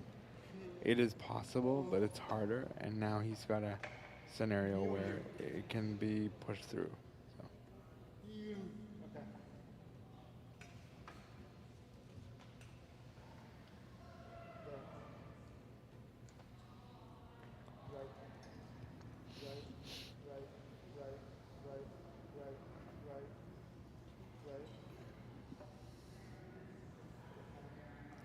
You can hear the athlete calling out very specifically right, and that leaves no doubt in the mind of the official who's communicating the shot.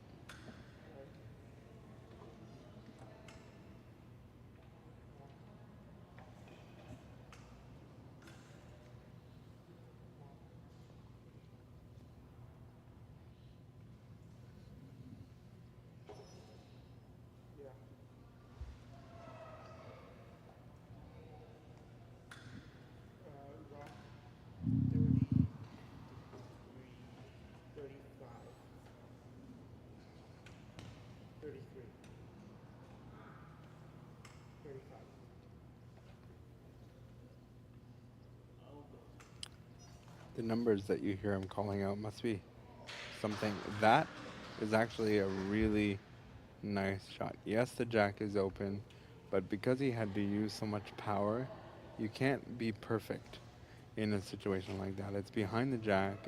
There's not a lot of space in the front. You'd have to have a perfect ball to beat that. So that's a perfect shot, even though it's not right in front. But given the power, I would be satisfied with that shot.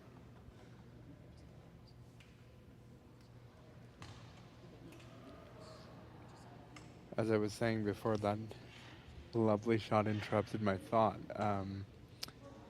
Athletes have a number system as to what they do, and it means something to them and their sport assistant. So you'll hear numbers called out like 34, 35.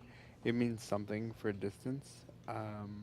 We don't necessarily know what it is, but the athlete and the sport assistant do, and that's the biggest.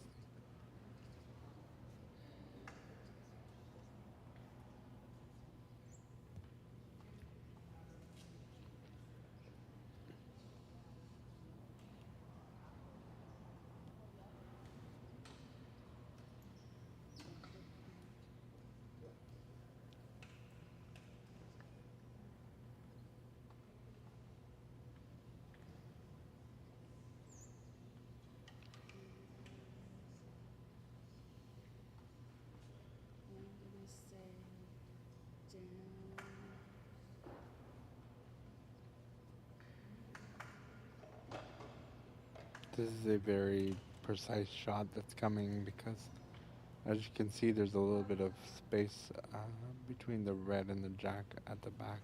So you want to be accurate, but you don't want to push it any further back because then it's glued right to the ball.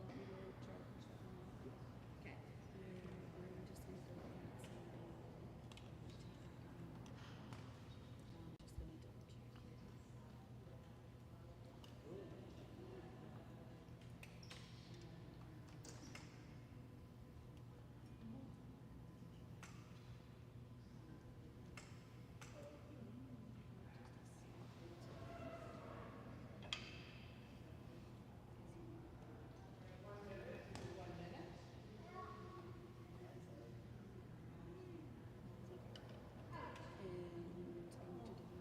One minute.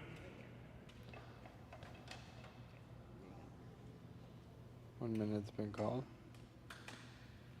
I think that was for our court anyways. Yeah.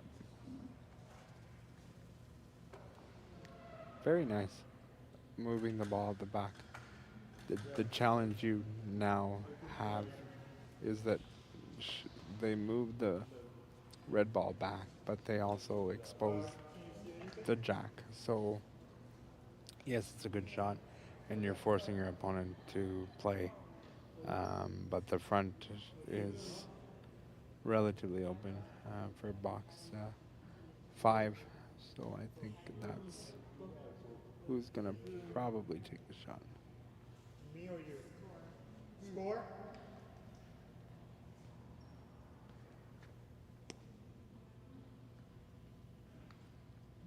It's 2 blue. 2 blue.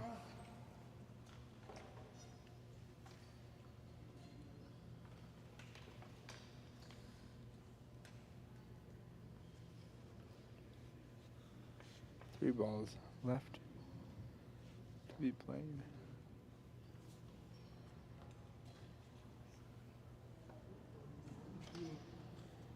Good.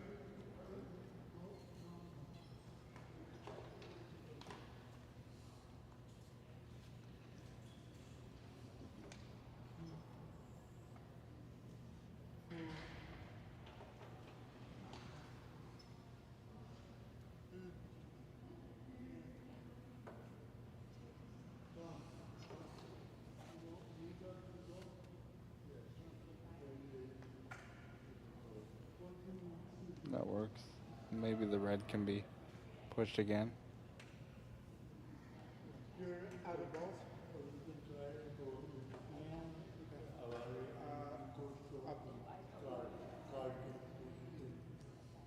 Score? Okay. Still 2 blue. His teammate doesn't have any balls. That would be who I would wish would have balls, right? But yeah, which makes that removal of the red ball even bigger right now. Left. Right. 1 minute. Right. 1 minute now. Right. Left. There. Touch left. I don't see what I do. Yeah. 1:40.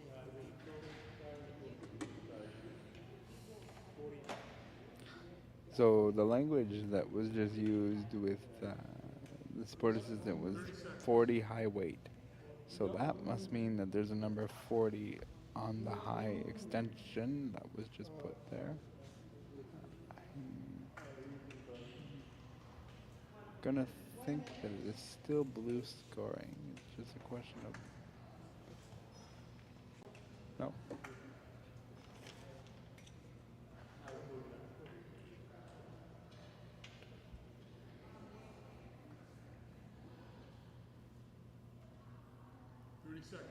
See how blue handles this. I thought blue would be still scoring, but it appears not.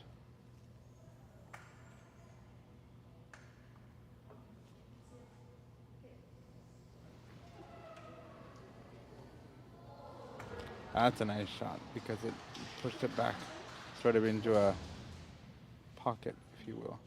And there's not very much time left on Red's clock, so they're going to have to move relatively quickly. It's 20 seconds I see on the clock. 15 seconds. Score? This is where communication can suffer because we're moving very quickly. So,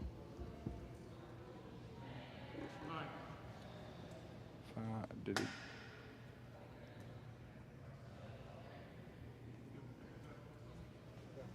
Nope, he did not get it off. Okay.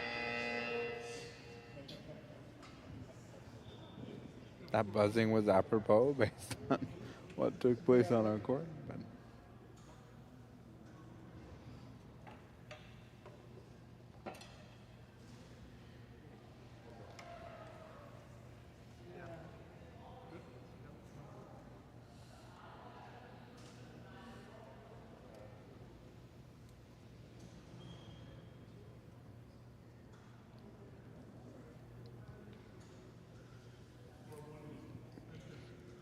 One blue.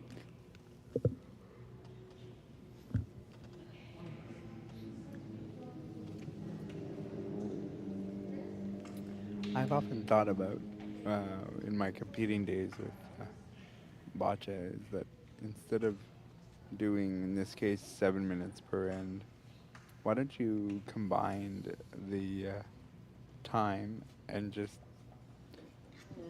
say this is how much time you have, and it's up to you to allocate it as such. I think, 7 minutes in one end is a lot of time, but it's also not, because you have yourself and your opponent that have to do it, and I understand it's the same amount of time if you put it in one chunk, but I feel like people would be able to manage it. Maybe instead of, in this case, giving 28 minutes, you might give 30 minutes over the course of 4 ends and see what happens. What happens there?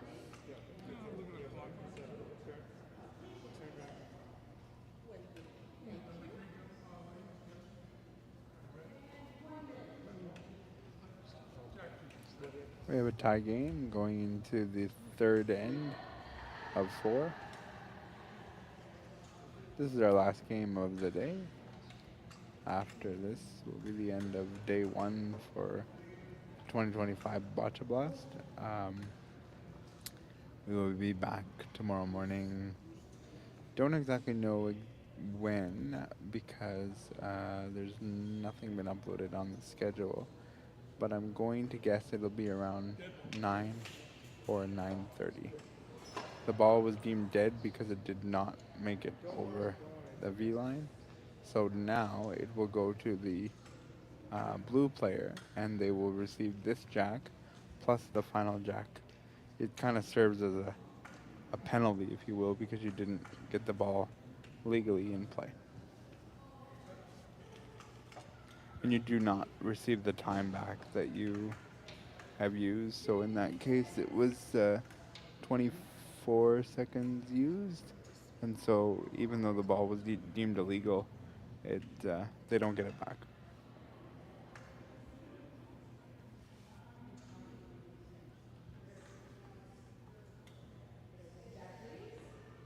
And that's kind of unfortunate. It's when you don't get the ball over the line and you use what is valuable time doing that,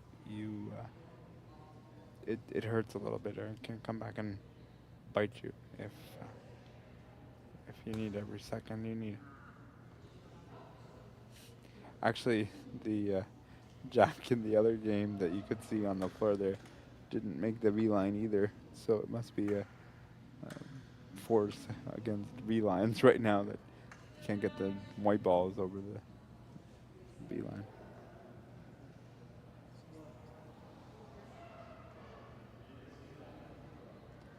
We're back in business now. The jack has been placed.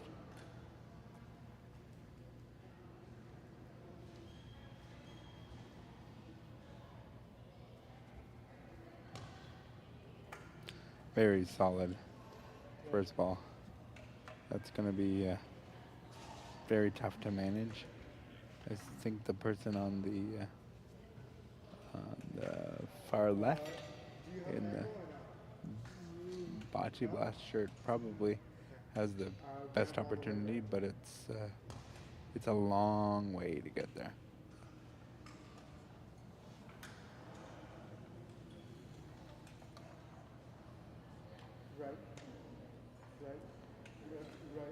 I think it's a couple of feet inside the court. I would almost consider using power and bringing it back to the center if the jack is exposed at all to the person that's throwing.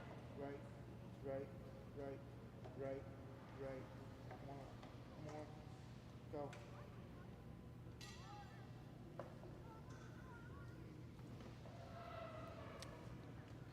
You see the wheels at the back, they have to be inside the box as well. There's a ton of equipment and personnel that have to be in the box at time of releasing the ball. It's very, very complex.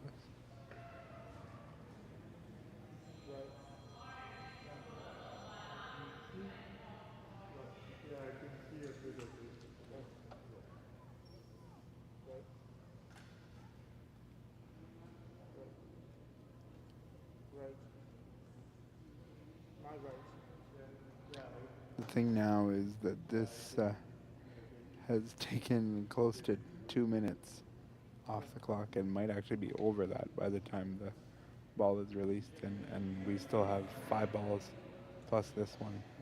Red might be in some trouble getting all their balls out. And again, that goes back to the fact that you missed your jack. So this player had to really move his ramp to the far side of the court, and to do that it takes a lot of time. But I am concerned as I'm watching the time this tick away with such a good first ball on the jack.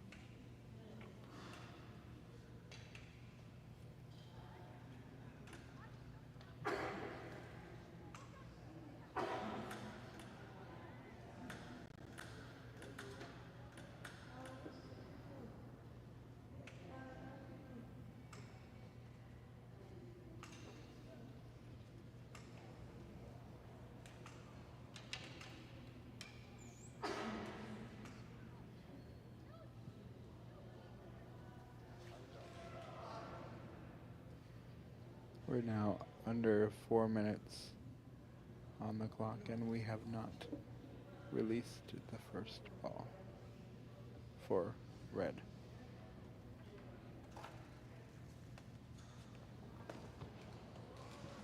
Wow.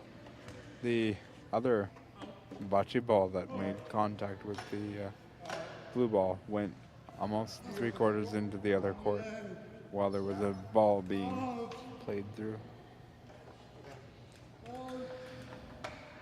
The jack is exposed and available now. It was a nice shot, but we really have a crunch of time here.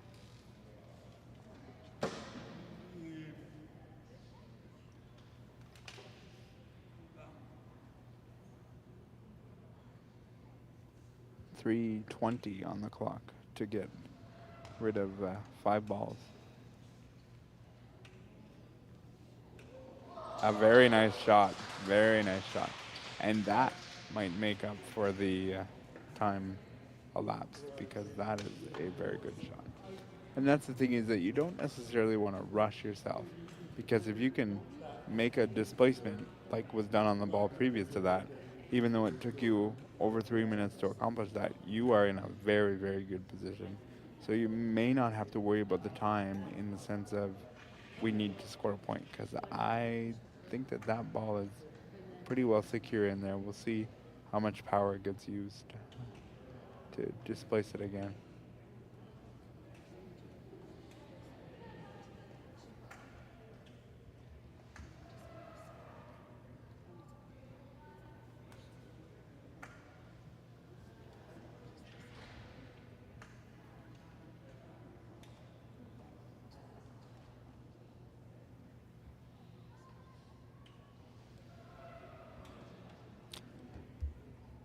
fair contrast, the blue players have just under 5 minutes, 4:45, compared to 3:12 on the other side. So.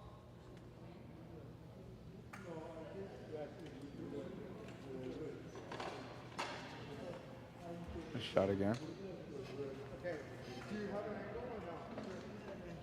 Yeah? Okay. The referee, Go right in the middle between the red and the blue, okay? the referee gave some delay between the time that he showed the paddle to the athletes and the time that he showed the paddle to the score clock. This is for two reasons. One, because he knows that it takes time for athletes to move back, and two, because he understands that they are under 3 minutes, and so at this point they need every second they can get. They are still in a decent position, but they do have to move quickly. Still red to play. You got more or no? Yeah. Okay. Move your ramp a little to the left because it was curving.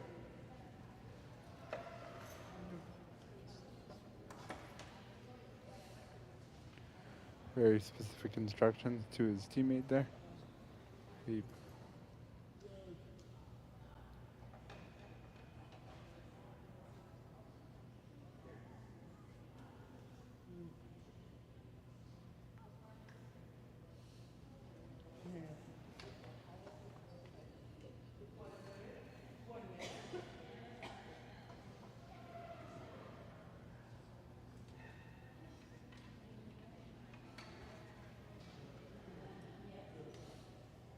So close.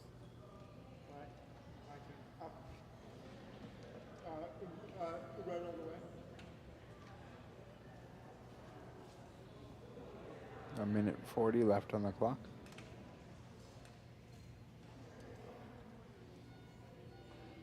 Still 2 balls to be played if my eyes serve me. Right.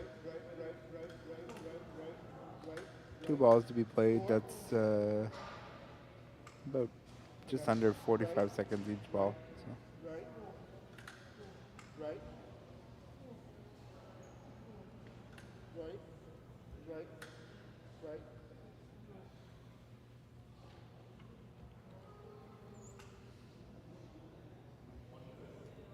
He needs to get the ball off relatively quickly, in my estimation. You need about 45 seconds to confidently 35. get a ball off.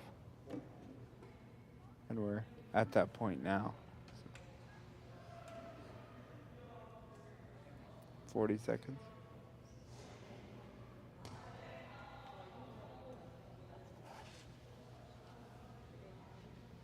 Score. Score. 1 blue, 30 seconds. I understand the athlete's excitement there, but he's got to be careful because he wasn't signaled when he was bellowing out score. He could have gotten a penalty because it's technically not his turn, but the referee was patient with the thought there. And to my surprise, with 18 seconds left, 8 seconds left, they got all their balls out. When you consider that the first ball took about 4 minutes, that's This is against my nature, but I really do not have a shot without risking your point. And this is like they're discussing the idea of just leaving it where it stands. I mean, it's awesome. It is really incredible. Just double check this. I don't want to. I think we should take it because Oh yeah, I would agree. The two athletes are expressing the fact that they should take their point, and I would agree because red had a really good situation where they displaced it, put a ball on it, and then blue battled back and did the same thing. I wouldn't roll the dice again. Go into the final end. You have the jack again. You're going to be up 2-1. That's perfect execution. I don't think much good could have come out of going after it again. Without risking. Yeah, it was really good. I don't think like the risk was like intense there. Yeah. They're discussing the idea of risk versus reward, and the whole thing is, are you satisfied with your point? And I look at it this way. You scored on what should have been their jack. They fouled it, and you got it, and you're going to get it again now because they fouled it. So I'd rather take a 2-1 lead going into the final end here. Meeting of the minds. Not sure what about, but some of the referees are getting together. I'm not going to call over a referee over that because I don't think there's anything significant. I'm just trying. You want to be on camera? Rob Janoska, character. Rob was actually my original Team Ontario coach back in like 2007. We've had a long history, Rob and I. So I appreciate when Rob is the head referee at an event. But he's a character. I've done events. We were in Kingston last year doing the provincial championships, and Rob was forever stepping in front of the camera, not knowing that we were doing a live feed. And so I think he's learned this event, but he was being a bit of a character in that moment. So, as I mentioned, blue will still get the jack, even though they had it the last end. And the reason for that is because their opponent did not get the jack over the last end, so then they get 2 this time. Just for fun, I'll tell you that if blue had lost their jack in that moment, which they did not, but it would have then gone to the red player at the other end. It would have just kept going down the line until the ball was in play. You don't see that too often, but sometimes nerves get the best of you and you just miss your mark. And the V line is 1.5 meters away from the front of the box, so it is a fair bit of a distance sometimes.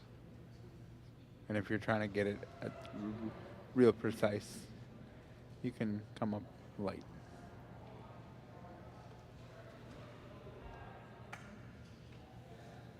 And that is a wonderful first ball. There is space, but pretty good first ball. Yeah. All right, go. Player in the last box with the red, white, and blue.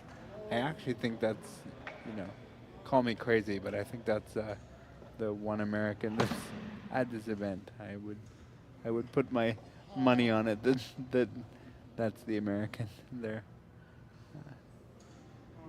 Smelling patriotism with that ramp. So.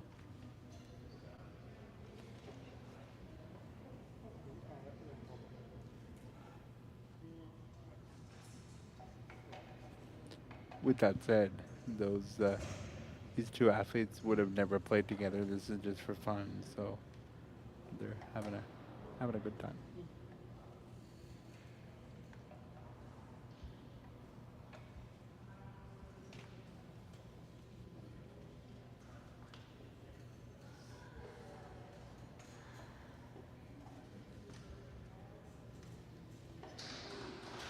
Nice shot again. Wow. Very precise.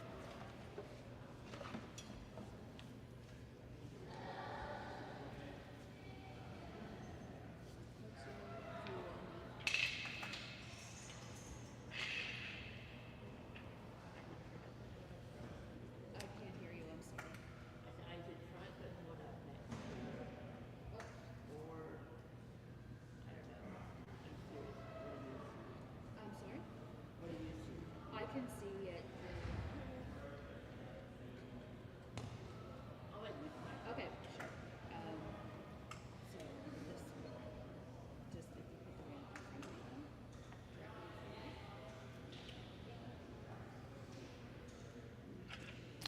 communication is really key in a pairs game, but especially really key when that's not your normal teammate.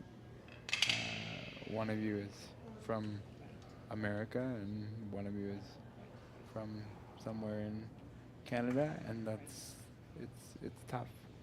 So I think they're doing a pretty good job at communicating with each other.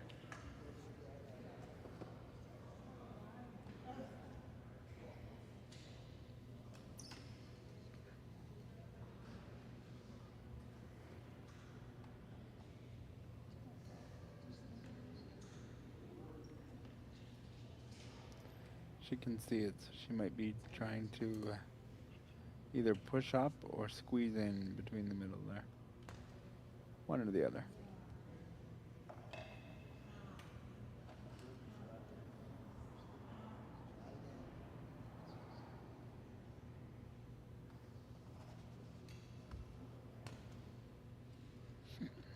I think with where the ball landed, they were trying to push on there, just not enough power to accomplish that.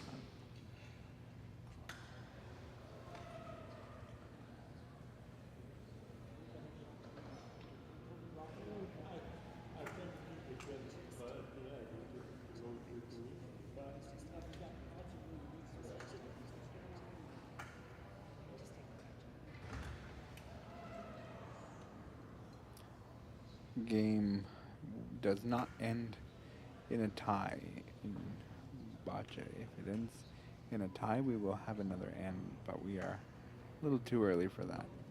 It is on the table.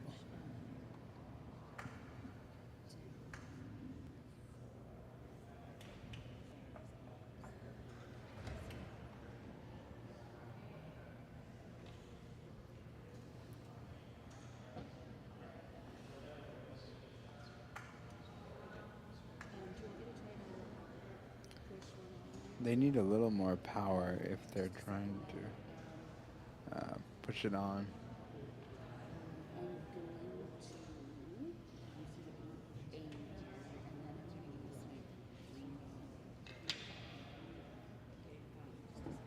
Very specific instruction they're given to her sport assistant. She said, I'm going to aim on the ground and then I'll add my extension. When you add the extension and then you try to aim, you're aiming with a lot more surface area.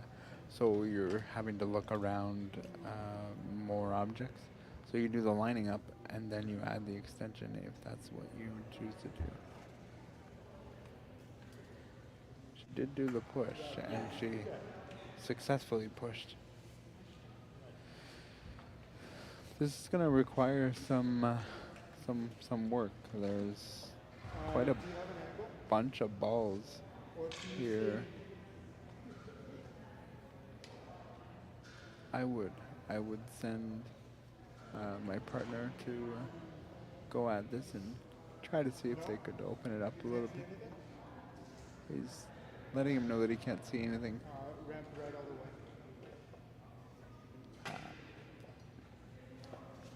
There must be some angle here for the athlete closest to us on the camera angle, but it's going to take some work.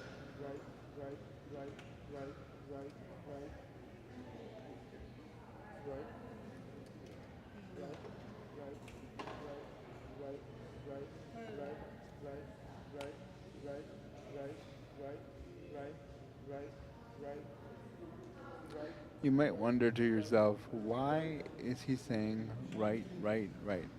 Can't he just say right all the way over? He could, but then you run the risk of the referee not necessarily agreeing with the fact that the sport assistant knows what right all the way over. So the athlete is choosing to go the very definitive route and just keep saying right until he's satisfied with where the ramp is.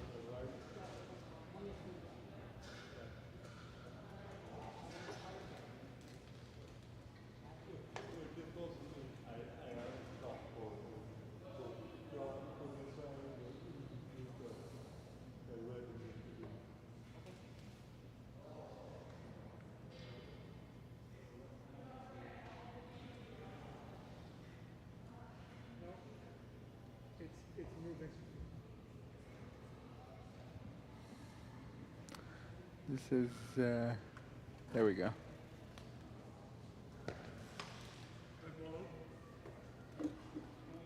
He moved it. I just don't know that he moved it enough. We'll see. No. Can you see something? Can you push that red? Yeah?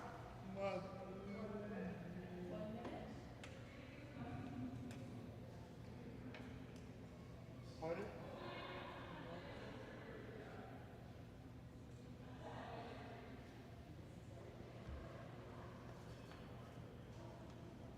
Can you see anything? Do you have a line? Okay. Score?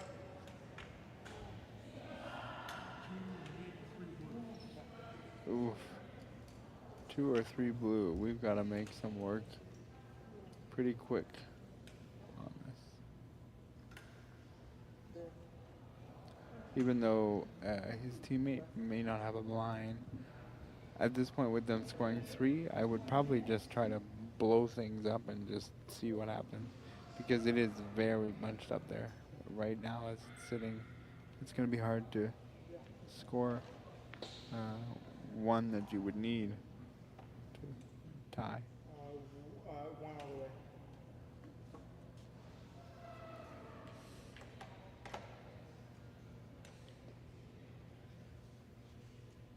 Box.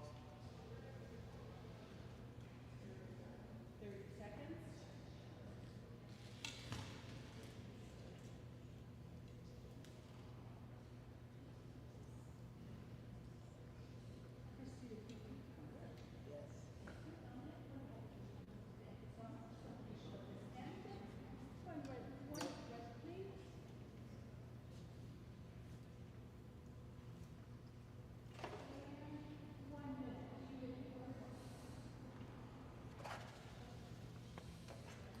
Oh, that is not. How many balls do you have left? I don't think there's another red. No, there's not. 1, 2, That is not 2. not what you wanted, but you needed that power to try to open it up. But you hit the wrong side of that red. You actually didn't even want to touch the red. You wanted to separate the blues. 1 minute. This is one of those instances where I would say to you, when you see the final score here, it's not indicative of the game. It was clearly just a misstep. It was very tight, but this end is going to balloon the score because there isn't another red ball around the jack here. 30 seconds. 34. 35. He's- 4. yeah.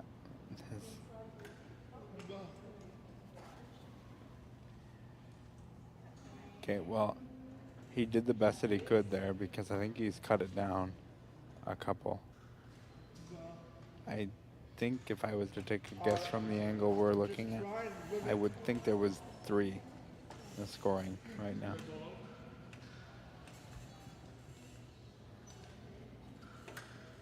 Score?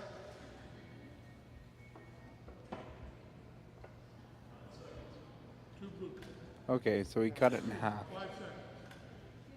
Yeah, he cut it in half. Time.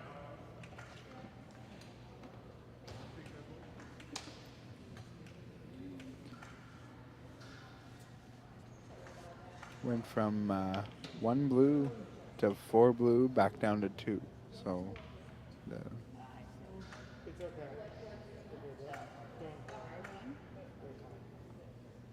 I have my medium soft, and like the only thing I could do would be to try to place it in front of the jack. But is there like do you have a better angle to see what's there? I'm not sure how interesting that is.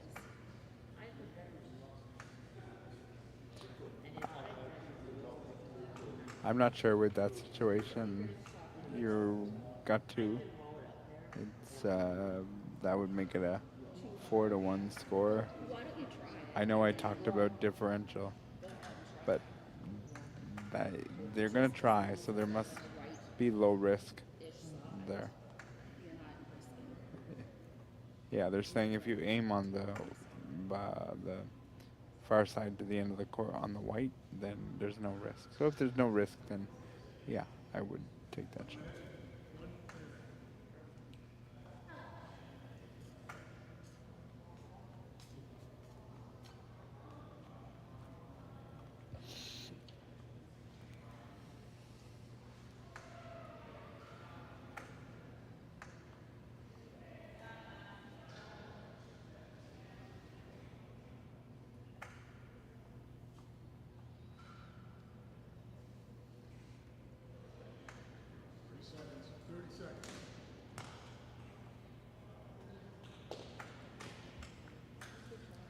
Don't know that that changed anything.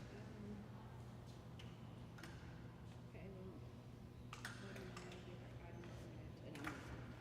there's only 15 seconds left. 15. I'm not gonna have time to 10 seconds. yeah. I don't have time to do anything.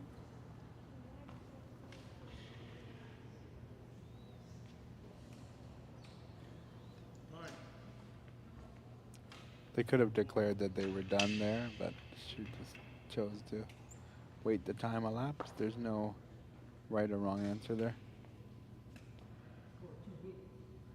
Two blue, so your final score will be 4-1 for blue. And the red athlete's gonna go out to confirm and make sure there's no. Yeah, great game.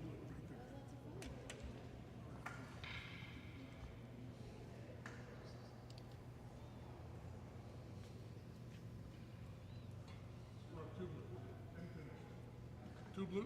Great game. Two blue. Final score, 4 blue. Final score is 4-1. This marks the end of our competition day for day one of the 2025 Boccia Blast.